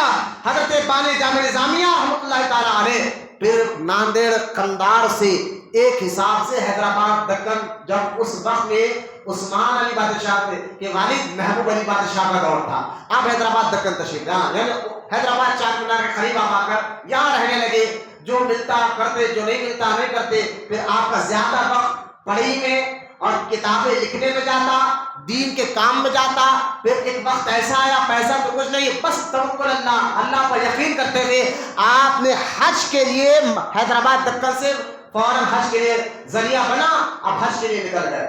اچھا مکہ شریف آپ پہنچے بانی جامع نظامیہ حج کرنے کے لیے, تو مکہ شریف پہنچنے کے بعد وہاں پر آپ کی ملاقات ہوئی حاجی امداد اللہ مہاجر مکی رحمۃ اللہ تعالی علیہ. یہ بہت بڑے بزرگ ہیں. جب انگریز ہندوستان پہ قبضہ کر رہے تھے نا, تو انگریزوں نے دیکھا کہ ہندوستان کے بڑے بڑے گھرانے کے لوگوں کو مار دو, تو حاجی امداد اللہ مہاجر مکی ہندوستان کے شہر ابھی موجودہ یو پی میں رہتے تھے. جب انگریز قبضہ کر رہے تھے ہندوستان کو, تو آپ کو مارنے کی پلاننگ کر رہے تھے, کیونکہ اسلام میں جان بچانا بھی فرض ہے. جان بچانا, اس لیے خودکشی حرام ہے لیکن جان بچانا فرض ہے. تو آپ اس پر عمل کرتے ہوئے آپ ہندوستان چھوڑ کر مکے میں جانے رہ گئے. اور یہ بہت بڑے بزرگ ہیں حاجی امداد اللہ مہاجر مکی, اور یہ سلسلے صابریہ چشتیہ کے بزرگ ہیں. پھر بانی جامع نظامیہ ان کی صحبت میں رہے, ان سے کچھ پڑھا. پھر حاجی امداد اللہ مہاجر مکی نے ان کے علم اور ان کے تقوی, ان کے پرہیزگاری اور ان کے مقام مرتبے کو دیکھتے ہوئے آپ نے ان کو اپنی خلافت بھی عطا فرمائی. بانی جامع نظامیہ کو سلسلے صابریہ سے بھی خلافت ہے, بولیے رسول اللہ. پھر آپ بانی جامع نظامیہ رحمۃ اللہ تعالی علیہ وہاں مکے میں آپ کے ساتھ رہے, اور وہاں سے پھر مدینہ پاک حاضری دیے. حالات ویسے ہی ہے, گھر کے حالات ویسے ہی ہے, ابھی کچھ ذریعہ بنا رہی. پھر وہاں دعا کر مکہ مدینہ کی زیارت کر پھر آپ حیدرآباد دکن تشریف لائے. حیدرآباد دکن میں آنے کے بعد ہوا یوں کہ مولانا زمان خان شہید رحمۃ اللہ علیہ, اب اللہ ذریعہ کیسے بنانے کیا, مولانا زمان خان شہید رحمۃ اللہ علیہ جن کی درگاہ ابھی موجودہ شالی بنڈا ہے نا, شالی بنڈے میں پوسٹ حافظ ہے, اس کے روبرو روڈ پر ایک درگاہ دیکھتی ہے گومس کے اندر, ان کا نام ہے مولانا زمان خان شہید. اور وہاں پر یہ ہم حیدرآبادی ہیں نا, الحمدللہ پیور حیدرآبادی ہوں میں. ہاں کئی جو ہے نا وہ لوگ پوچھتے ہیں حضرت آپ کہاں کے رہنے والے ہیں, بھائی پیدائشی حیدرآباد, باپ دادا بھی حیدرآبادی ہے الحمدللہ. حیدرآباد میں پیدا ہوں بڑا ہوں, حیدرآباد کی پوری ہسٹری میں جانتا ہوں. اور میرا علاقہ جو ہے نا موجودہ کاروان مسعید پورہ, کاروان کیوں بولتے ہیں, اگر میں نے اس کی ہسٹری بھی آپ کو بتا حیران ہوگے. کاروان کا علاقہ قطب شاہی دور سے یہ علاقے میں بڑے بڑے تاجر رہا کرتے تھے, کاروبار کرنے والے تاجر رہا کرتے تھے, اس لیے اس کو کاروان, سہوکار لوگ, کاروان لوگ رہا کرتے, اس لیے اس کو کاروان کہتے ہیں. جرا کیوں کہتے ہیں, مستعید پورہ کیوں کہتے ہیں, چارنا کیوں کہتے ہیں, شہران. میں اس حیدرآباد کی تاریخ پہ نہیں بات کرتا ہوں, بس حیدرآباد کے 7 دروازے تھے, ڈیلی رات میں 11 بجے کے بعد یہ بند ہو جاتے تھے, صبح کھلتے تھے. اور جو دروازے کے اندر رہتا اس کو حیدرآبادی کہتے تھے. دروازے کے باہر والوں کو جو ہے وہ باہر کا بھی کہتے تھے, سماج پہچان کے لیے باہر جائے. تو لہٰذا مولانا زمان خان شہید رحمۃ اللہ تعالی علیہ جن کا مزار شالی بنڈا میں ہے نا, یہ انہوں نے کتاب لکھی تھی شیعوں کے بارے میں, اور بتا دو اس کتاب میں لکھ کر کہ شیعہ صحابہ کو گالی دینے والے بڑے گستاخ ہیں, ان سے دور رہو. آپ نے کتاب لکھی, پورے حیدرآباد میں شورا ہو گیا کتاب کا, اور بہت سے لوگوں نے شیعوں کے ساتھ لین دین چھوڑ دیا. اللہ ہمیں آج بھی سمجھنے کی توفیق عطا فرمائے. جب ایک کتاب لکھی نا تو بہت سے شیعہ آپ کے دشمن ہو گئے, اور آپ وہاں مدرسے میں, کیونکہ مولانا زمان خان شہید جب تک ظاہری زندگی میں زندہ تھے آپ محبوب علی بادشاہ کو پڑھا کرتے تھے. یعنی سلطنت آصفیہ میں نظام سرکار میں جتنے بادشاہ 7 بادشاہ گزرے نا, ان میں اکثر بادشاہوں کو حضرت زمان خان شہید رحمۃ اللہ علیہ نے پڑھایا ہے. بہت بڑے عالم تھے نا, لیکن ہوا یہ کتاب لکھنے کی وجہ سے آپ کو شہید کر دیا گیا. آپ مسجد میں قرآن پڑھتے ہوئے بیٹھے تھے فجر کے بعد, مسجد میں قرآن پڑھتے بیٹھے تھے فجر کی نماز کے بعد, پیچھے سے آ کر دشمنوں نے آپ کا گلا کاٹ دیا, شہید کر دیا مولانا زمان خان شہید رحمۃ اللہ تعالی علیہ کو. جب گلا کاٹ گیا, کاٹ کر بھاگے, جب اجالا زیادہ ہوا لوگوں نے جا کر دیکھا تو بھائی بندہ جب گلا کاٹتا ہے کسی کا تو بندہ میں پیر بڑے تڑپتے نا, تو لیکن خدا کی قسم اولیاء بھی اپنی جان کو اللہ کے لیے محبت سے دے دیتے ہیں, ہے نا. حق بات لکھی تھی, جب گلا کاٹا گیا لوگوں نے دیکھا آنکھ میں خون تو تھا لیکن خون پر مکھی بیٹھی بھی نہیں تھی. سبحان اللہ. اور ایک تو یہ, پھر اس خون سے بدبو نہیں خوشبو مہک رہی تھی. 2 تو یہ, تیسرا یہ ہے جیسا گلا کاٹا گیا ڈائریکٹ آپ کا سر قرآن پر گرا, نہ آپ پیر کھسا نہ آپ تڑپے، کیونکہ شہید کے بارے میں حدیث پاک میں آتا ہے جب شہید کو اللہ کی راہ میں شہید کیا جاتا ہے، آپ تو دیکھ رہے ان کا ہاتھ کاٹا جا رہا ہے، ان کا پیر کاٹا جا رہا ہے، ان کا سر کاٹا جا رہا ہے. حضور فرماتے ہیں شہید جب اللہ کی راہ میں جان دیتا ہے ان کو تکلیف ہوتی نہیں، بس اتنی تکلیف ہوتی ہے چونٹی کاٹنے کے برابر، چونٹی کاٹنے کے برابر تکلیف ہوتی ہے. مولانا زمان کا شہید کو شہید کر دیا گیا مسجد میں فجر کے بعد شانی بنڈے پہ. جب یہ مسئلہ حیدرآباد میں شروع ہوا تو بہت سے شیعوں کو پکڑا گیا، پھر ان کو سزا دی گئی. پھر آپ کی تدفین آج بھی ہے، ضرور زیارت کرے. حیدرآباد پر یہ بزرگ کا بڑا احسان ہے. مولانا زمان خان شہید رحمۃ اللہ تعالیٰ علیہ. اب یہ جب انتقال شہید ہو گئے تو نظام سرکار کے گھرانے میں بچوں کو پڑھانے کی باری آ گئی. میں وہی بادشاہ کو پڑھانا ہے نا بھائی، اب ان کو پڑھائے گا کون؟ تو اس وقت پورے حیدرآباد میں جس پر نظر گئی کہ اگر کوئی پڑھا سکتا ہے تو بانی جامع نظامیہ انوار اللہ خان فاروقی پڑھا سکتے ہیں. مولانا زمان خان شہید کے چھوٹے بھائی نے کہا حضور، نظام سرکار سے کہا حضور ہمارے حیدرآباد میں ایک بہت بڑے عالم ہے، وہی آپ پڑھا سکتے ہیں، بڑے زبردست پائے کے عالم ہے. کہا کون ہے؟ کہا مولانا انوار اللہ خان فاروقی. ادھر حضرت کو پتہ ہی نہیں ہے، ادھر بادشاہ کے محل میں آپ کی بات ہو رہی ہے. لوگوں نے بادشاہ نے کہا ٹھیک ہے آپ ان کو بلا کر لاؤ. اب ان کو بلا کر لایا گیا. جب بلا کر لایا گیا تو انوار اللہ خان فاروقی رحمۃ اللہ تعالیٰ نے پہلے تو آپ نے فرمایا کہ میری رائے کیوں نہیں دے رہی. دیکھیے اللہ والے نا دولت کے پیچھے جاتے ہیں نا شہرت کے پیچھے جاتے ہیں. اچانک آپ کو سی ایم صاحب بلا لے تو آپ کی خوشی کی امتحان ہے. سی ایم تو چھوڑ دو، آپ کو بتا ہے ایم ایل اے صاحب بلا لے، آپ ڈائریکٹ فون کر کے آؤ یہاں آؤ، آپ تو خوش ہمارا ہونے لگے تھے بنا کے ہے نا.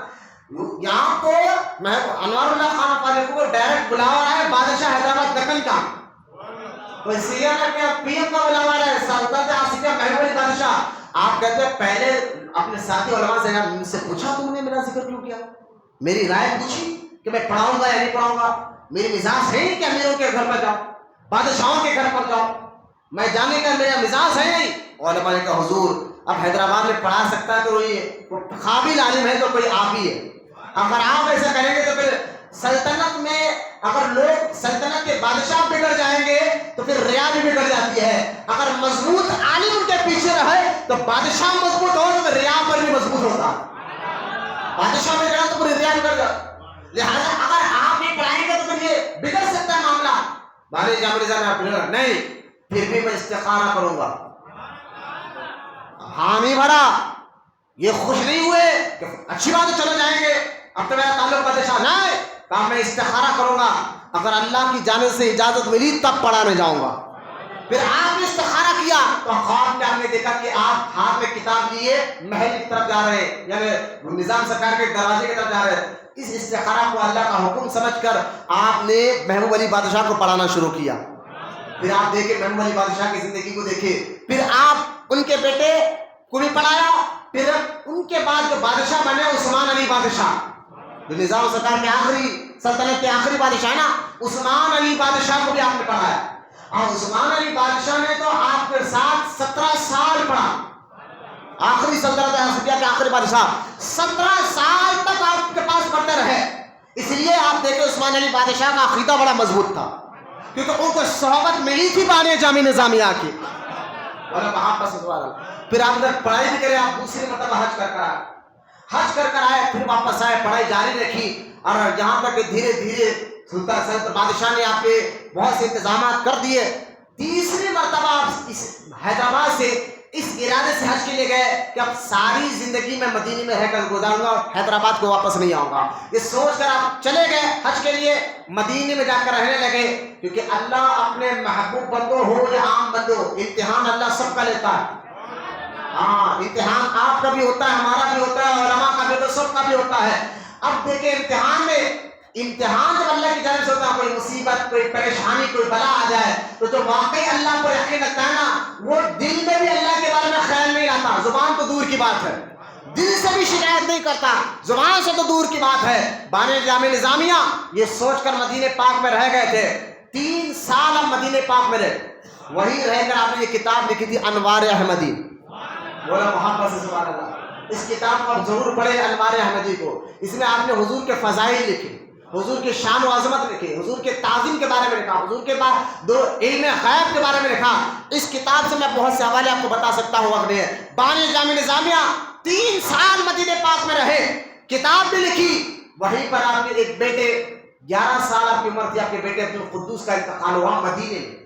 آپ کے بیٹے کا جب انتقال ہوا، خود آپ بھی بڑے بیمار تھے اور بیماری کی وجہ سے تھوڑی تھوڑی دیر کو بے ہوش ہو جا رہے تھے. اتنا بخار بانی جامع نظامیہ کو آ گیا تھا. لوگ آپ کی زندگی سے امید چھوڑ چکے تھے، لیکن اس سے اللہ کام لینا چاہے. بانی جامع نظامیہ رحمۃ اللہ تعالیٰ علیہ بار بار آپ بیمار ہو رہے ہیں. ادھر ایک طرف بیٹا بیمار ہے، لیکن پھر بھی نہ نماز میں سستی ہے.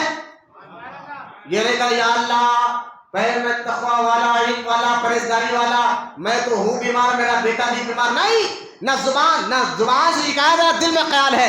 یہاں تک کہ آپ بیمار تھے، ایک طرف آپ کے بیٹے کو دیکھا جا رہا ہے، ایک طرف آپ کو دیکھا جا رہا ہے. اسی حالت میں آپ کے بیٹے کا انتقال ہو گیا. جب بیٹے کا انتقال ہو گیا، بانی جامع نظامیہ کو رسول پاک سے کیسا عشق تھا دیکھیے، محبت کیسی تھی.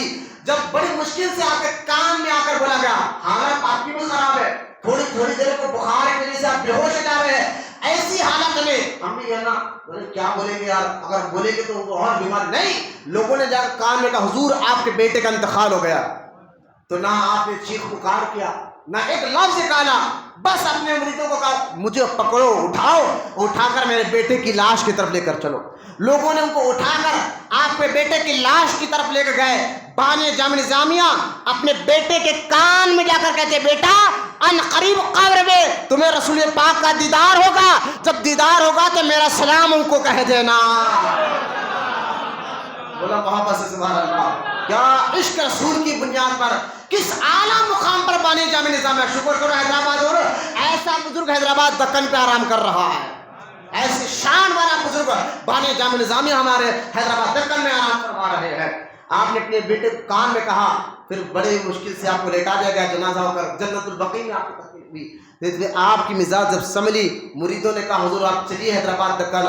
آپ نے کہا ٹھیک ہے، کیونکہ اب جب آپ مدینے میں آتے کہ مدینے کے لوگ بھی چاہتے تھے کہ بانی جامع نظامیہ مدینے ہی میں رہے.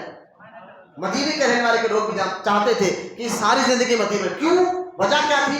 کہ ولی جو ہوتا ہے نا بڑا نرم دل ہوتا ہے، بولو محبت سے، وہ اپنی ذات سے لوگوں کو فائدہ پہنچاتا ہے.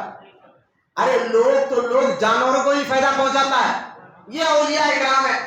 آج وہ کون لوگ ہیں کہ جو ہمارے ذہنوں میں بٹھاتے رہے عورتوں کے، ذرا سمجھاؤ ان کو آپ جا کر کہ نیاز نہیں کرے تو اسماعیل شاہ قادری مار دیتے، آپ 11ویں نہیں کرے تو غوث اعظم مار دیتے، چھٹی نہیں کرے تو غریب نواز مار دیتے. میں نے کہا بے حیا کی باتیں چھوڑو، وہ لوگ کو آپ سمجھاؤ، بےہودے باتیں مت کیا کرو.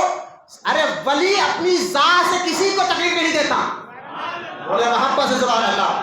تمہارے نیاز، تمہارے فاتحہ کے محتاج ہے نہیں، وہ صرف رب کے محتاج ہوتے ہیں. جو کرے تو بھی خوشی، نہ کرے تو بھی خوشی، ان کو ہوتا ہی نہیں نا. ولی بنا اب دیکھیں ولیوں کی مزاج کیسی ہوتی ہے. آپ کو مدینے میں تھے نا بانی جامع نظامیہ، لوگوں نے آ کر آپ کو کہا حضور مدینے میں کچھ ایسے غریب غربا لوگ ہیں جن کے پاس کھانے کو کچھ نہیں ہے، تو مٹھی کو، مدینے کی مٹھی کو پانی میں بھگا کر پی رہے. یہ سننا تھا آپ کو بڑی تکلیف ہوئی. یار مدینے جیسے مبارک شہر میں ایسے غربا لوگ اور ایسے خوددار لوگ کسی کے سامنے ہاتھ نہیں پھیلا رہے بلکہ پانی پی کر زندگی گزار رہے ہیں. اب ولیوں کا دل ہوتا ہے نا نرم، وہ تو چاہتے کہ لوگوں کو فائدہ پہنچے. فوراً آپ نے اپنے شاگردوں کو خط لکھا، نظام سرکار کو خط لکھا، سب کو خط لے کر ایک انجمن بنائے، اور اس انجمن کے ذریعے آپ نے مدینے پاک میں کئی غربا کا وظیفے جاری فرمائے، بیواؤں کے وظیفے جاری فرمائے. مدینے پاک میں غریبوں کو 2 ٹائم کا کھانے کھلانے کا انتظام فرمایا. بولی محبت سے سبحان اللہ. لہذا یہ کام تھا مدینے پاک میں رہ کر بادشاہ سے تعلق ہو تو لوگوں کا کام کروایا. بولے محبت سے سبحان اللہ. یہ تھا بزرگوں کی سوچ. بانی جامع نظامیہ اس لیے مدینے کے لوگ نہیں چاہتے تھے کہ آپ واپس حیدرآباد آ جائے، لیکن حیدرآباد کے لوگوں نے جب کوشش کیا کو لانے کی، پھر آپ نے کہا میں حضور سے اشارہ لے کر جاؤں گا. حضور کی بارگاہ میں معروضہ رکھا. خواب میں اللہ کے رسول نے فرمایا انوار اللہ تم حیدرآباد جاؤ، وہاں جا کر آپ کے ذریعے سے بہت کام لینا. بولو محبت سے سبحان اللہ. پھر رسول پاک کے حکم سے آپ تیسری مرتبہ 3 سال مدینے پاک میں رہنے کے بعد تیسری مرتبہ جب واپس حیدرآباد تک آئے، پھر آپ ایک ذریعہ بنا اور اس ذریعے سے بہت بڑا مدرسہ جامعہ نظامیہ بنایا گیا. بولا محبت سے سبحان اللہ. پھر اب جامعہ نظامیہ کا خرچ کا طریقہ آپ نے فرمایا اللہ توکل پر چھوڑو، کیونکہ جب حیدرآباد آئے نا تو نظام سرکار نے آپ کو مذہبی امور کا سی ایم بنا دیا. بولو محمد صلی اللہ علیہ وسلم. یہ بڑی کمال کی بات ہے. بات کریں مذہبی امور کا سی ایم آپ کو بنایا گیا کہ حیدرآباد دکن جانتے نا, پورے حیدرآباد کا مذہبی معاملہ اگر کوئی ہو اور اس کا فیصلہ کیا کرنا ہے, اس کی ڈیوٹی مولانا انوار اللہ خان فاروق کو خود نظام سرکار نے دے دیا. کہا آپ اس کے سی ایم ہیں, مذہبی معاملہ پوری آپ دیکھ لیں. اور پورا حیدرآباد, آج کا حیدرآباد تلنگانہ کا نہیں بھائی, اس وقت پورا حیدرآباد بیجاپور بھی دکن میں آتا تھا تقریباً حصہ, گلبرگہ پورا دکن میں آتا تھا, ہے نا, گلبرگہ کا علاقہ, بیدر کا علاقہ دکن میں آتا تھا, جہاں جو ابھی مہاراشٹر کا علاقہ اورنگ آباد ہے, خلد آباد ہے, یہ دکن میں آتا تھا, عثمان آباد یہ دکن میں آتا تھا. اس لیے ہمارے علماء کہتے ہیں اس وقت جو حیدرآباد دکن تھا نا, ہندوستان کا آدھا حصہ, ہندوستان کا. اس لیے پولیس ایکشن ہوا حیدرآباد کو لینے کے لیے, اور جھوٹ پھیلا کر پولیس ایکشن ہوا جس میں ہزاروں لاکھوں لوگوں کی جانیں چلی گئی ہے. کیوں پولیس ایکشن کیا کانگریس حکومت نے؟ یہ حیدرآباد کو ہاتھ میں ضم کرنے کے لیے. میں اس طرح نہیں جاتا, سیاسی معاملہ میں نہیں جانا چاہتا. غور کریں آپ, اس پورے حیدرآباد دکن کا واحد مذہبی بادشاہ, مذہبی سی ایم مولانا انوار اللہ خان فاروق کو بنایا گیا. پھر آپ نے جو کام کیے نا, سبحان اللہ, بہت بہت محبت سے بولے سبحان اللہ. بہت سے کام آپ نے کیے, غریبوں, یتیموں, حج کا معاملہ ہو, مساجد کا معاملہ ہو, درگاہوں کا معاملہ ہو. اچھا آپ دیکھیں آج درگاہوں میں ہو رہا ہے غلطی, بڑی بڑی درگاہ. آپ دیکھیں میں کیا بتاؤں گا یار, باجا حرام ہے. یہ ممبر پر بیٹھ کر میں آپ تمام جاتے ہیں, ہم سنی علماء کا بیان سنو, میں بھی سنی ہوں, آپ بھی سنی, الحمدللہ. باجا بجانا سب میں باجا, آج شرم نہیں آ رہی لوگوں کو جو عرس میں باجا بجا رہا ہے نا. یسوع بابا کی درگاہ میں دیکھے عرس میں باجا ناچ رہے, میں نے کہا لعنت ہے ان پر جو باجا بجا رہے ہیں اور ناچ رہے ہیں. تو لہٰذا یسوع بابا کے عرس میں دیکھے وہاں باجا بجا.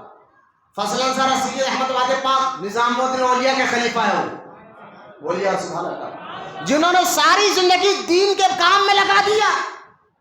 ان بے خرد لوگوں کو شرم نہیں آ رہی کہ ایسے مقدس بزرگوں کے عرس میں باجا بجاتے ہو, ناچ رہے بھائی ناچ رہے. اور وہاں پہ بڑا دیکھو درگاہ میں سنیا ناچ رہے روٹوں پہ دار.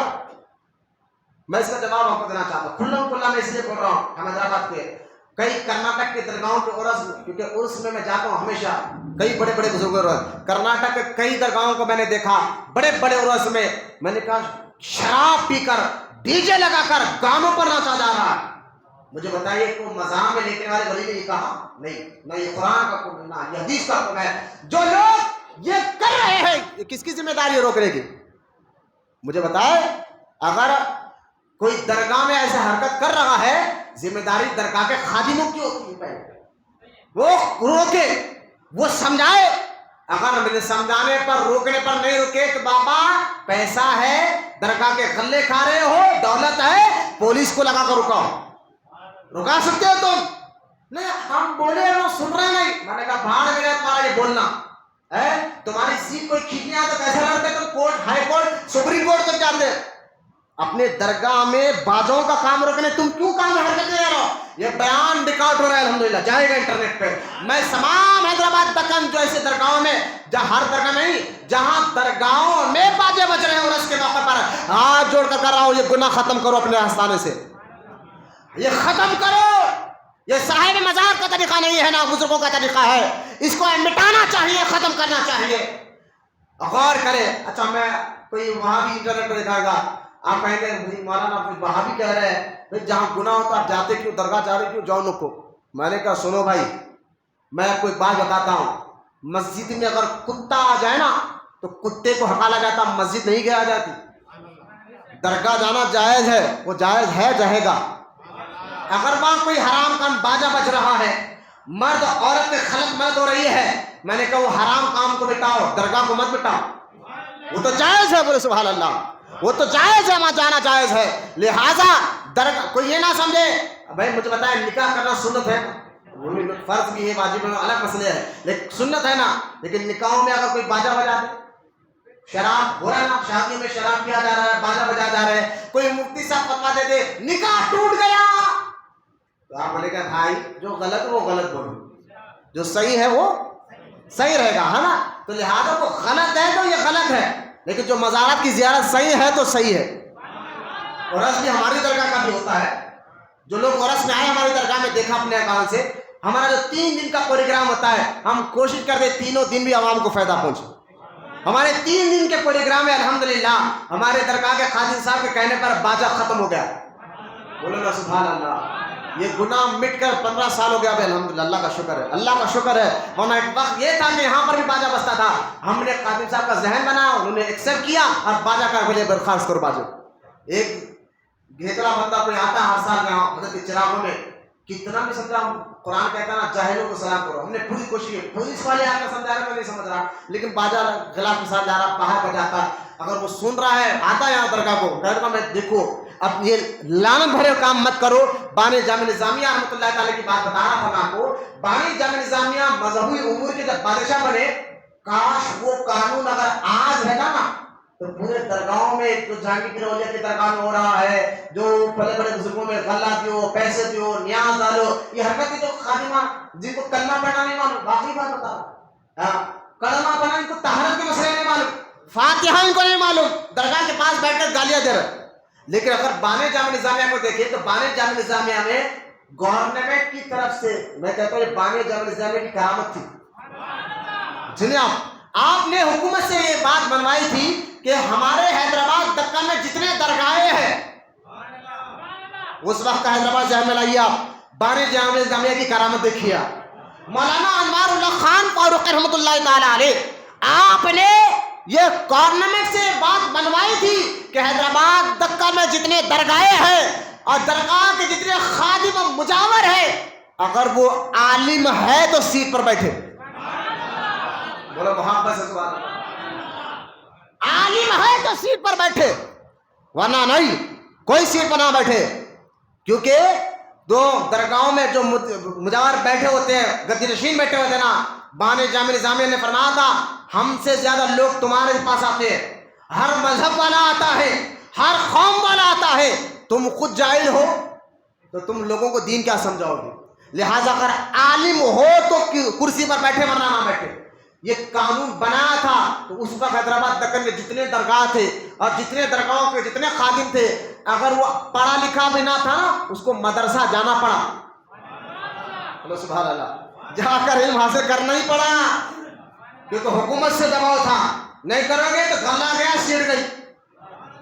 کاش وہ قانون اگر آج ہوتا نا، یہ درگاہوں میں ایسے حرکتیں نہیں ہو۔ میں کہتا ہوں درگاہ معاذ اللہ ہر ولی ہمارا سر کا تاج ہے، اللہ اپنے محبوب ولیوں کو بھی قبر میں جسم سلامت رکھتا ہے۔ ابھی آپ چارشمے کا واقعہ انٹرنیٹ پر گھوم رہا ہے نا، ہبلی میں کا واقعہ ہوا چارشمے کے دن شام میں، کہ ہبلی میں ہائی کورٹ کا آرڈر آیا کہ ہبلی ریلوے اسٹیشن کے سامنے 300 سال سے جن کی مزار تھی سید محمد شاہ قادری رحمۃ اللہ علیہ، 300 سال سے مزار وہاں موجود تھی، کتنے سال سے؟ جہاں اس مزار پر ہر مذہب والا آتا تھا، ہندو ہو مسلمان ہر کوئی آتا تھا، لیکن 4-5 دن پہلے ہائی کورٹ کا آرڈر آیا کہ درگاہ کو شہید کر دیا جائے، روڈ بڑی کرنا ہے ہمارا۔ آپ کو معلوم ہے نا ہمارے مسلمانوں میں سب سے بڑی اقتدار کس چیز کا ہے؟ ہمارے پاس اتحاد بہت کم ہوتا ہے نا، اب وہی اگر گرودوارا ہو نا پورے سکھ پورے انڈیا کو ہلائے ہوتے، لیکن درگاہ تھی، مسجد تھی، کوئی مسلمان زیادہ احتجاج کر نہیں سکتا، کسی کو سب کو اپنی لگی ہے، اپنی زندگی اپنی فقہ لگی ہوئی ہے۔ خیر تو لہٰذا وہ آرڈر آیا، خادموں نے وہاں کے علماء سے مشورہ کیا، مشورہ کرنے کے بعد یہ بات طے پائی، چارشمے کی کل جمعرات ہے پرسوں چارشمے رات میں 2 بجے رات کو آپ کی خبر کھودی گئی 300 سال کے بعد۔ ارادہ کیا یہاں سے منتقل کر دیں گے دوسری جگہ، پیچھے ہٹا دیجیے وہاں 300 سال کے بعد جب خبر کھودی گئی، سب بزرگان دین جو جتنے علماء تو سب کہتے ہیں جیسے جیسا مٹی ہٹتی ہے تو خوشبو مہکتے رہتی، مٹی ہٹی، ارے جسم تو جسم ہے، کفن سلامت تھا خبر کے اندر۔ دیکھو انٹرنیٹ پہ پورا جسم مبارک اٹھا کر دوسرے منتقل کر رہے ہیں، لوگوں نے ویڈیو لے کر ڈالا ہے، کل 2 دن پہلے کی بات بتا رہا ہوں، 300 سال پرانے بزرگ۔ اگر کسی کو ویڈیو دیکھ رہا ہے میرے پاس لے، میں آپ کو دے دوں گا، ورنہ ہبلی کی درگاہ کا ویڈیو ہمارے آپ وہاں پر آپ کو مل جائے گا۔ لہٰذا بزرگان دین اپنے خبروں میں اللہ کی دی ہوئی طاقت سے زندہ ہے، سلامت ہے، ان کے آسا میں درگاہوں کے خلاف نہیں، درگاہوں میں بیٹھ کر جو گناہ کے کام میں اس کے خلاف بات کر رہا ہوں۔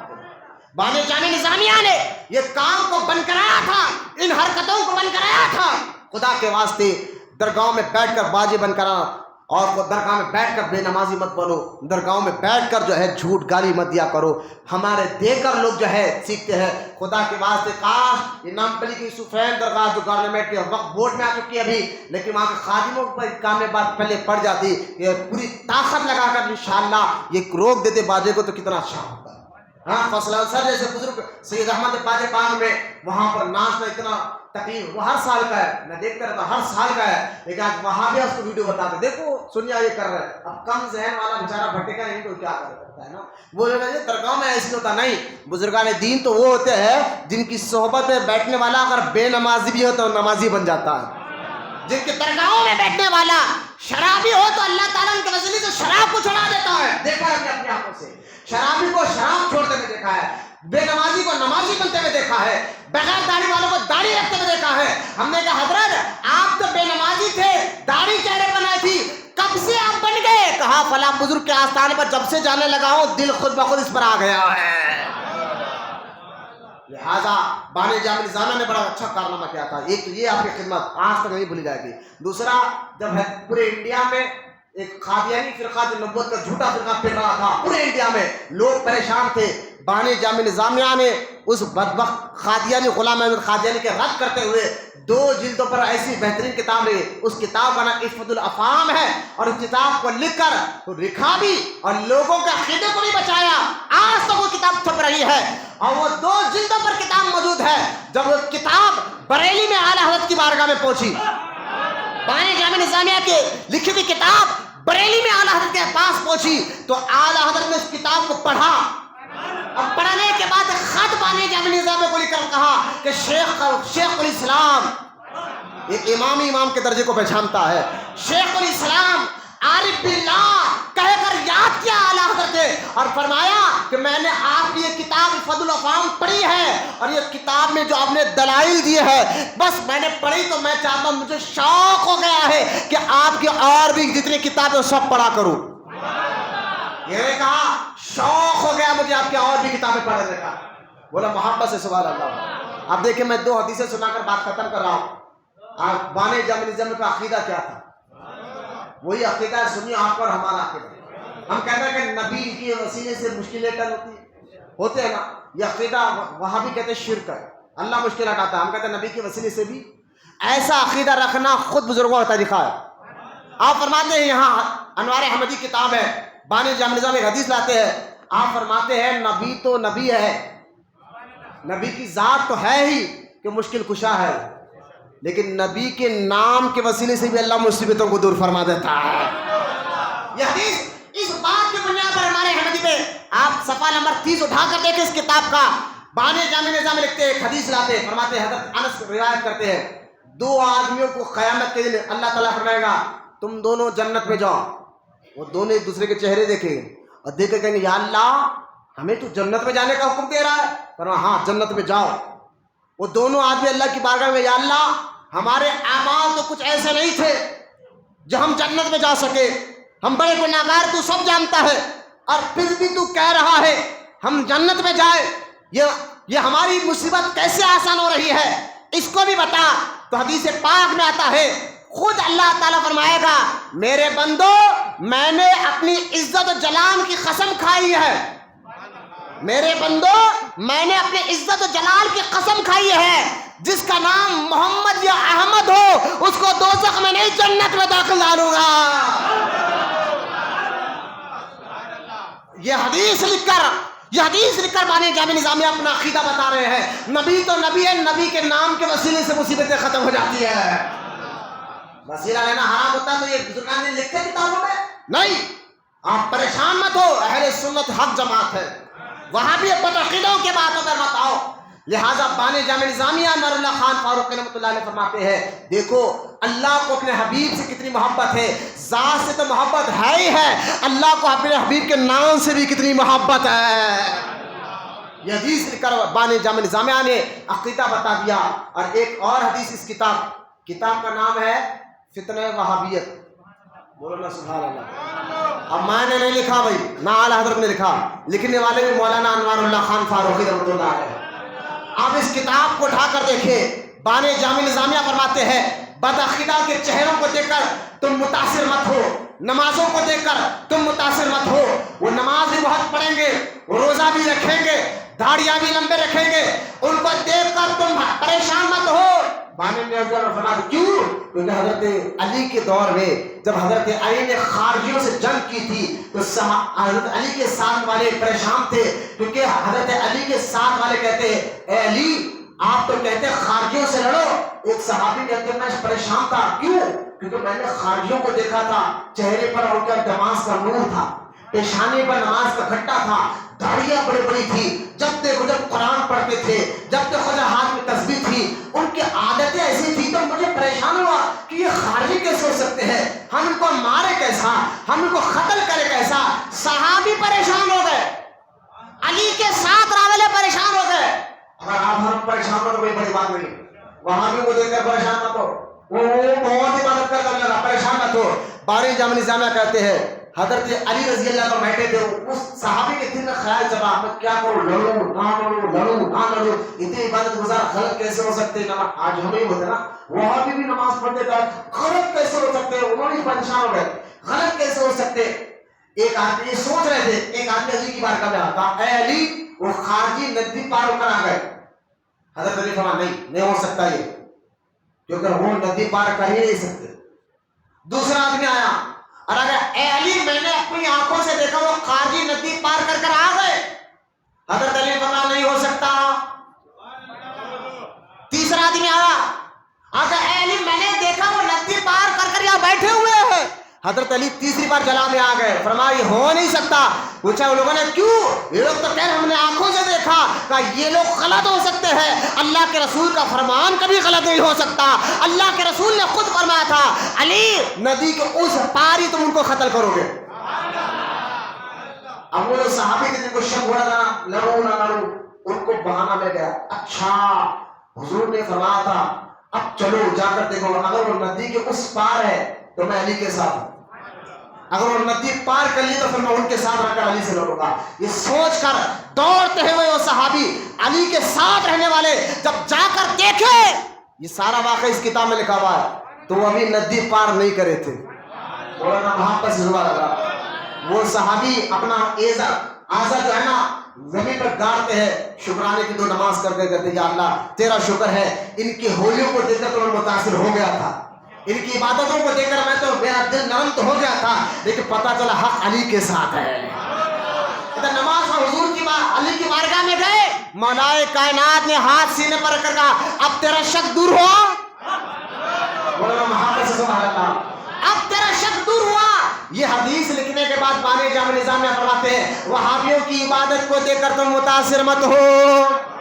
اس کتاب میں لکھا ہے وہابیوں کے تقوی کو دیکھ کر تم متاثر مت ہو، ان کے نمازوں کو دیکھ کر متاثر مت ہو، حق اہل سنت والجماعت کے ساتھ ہے.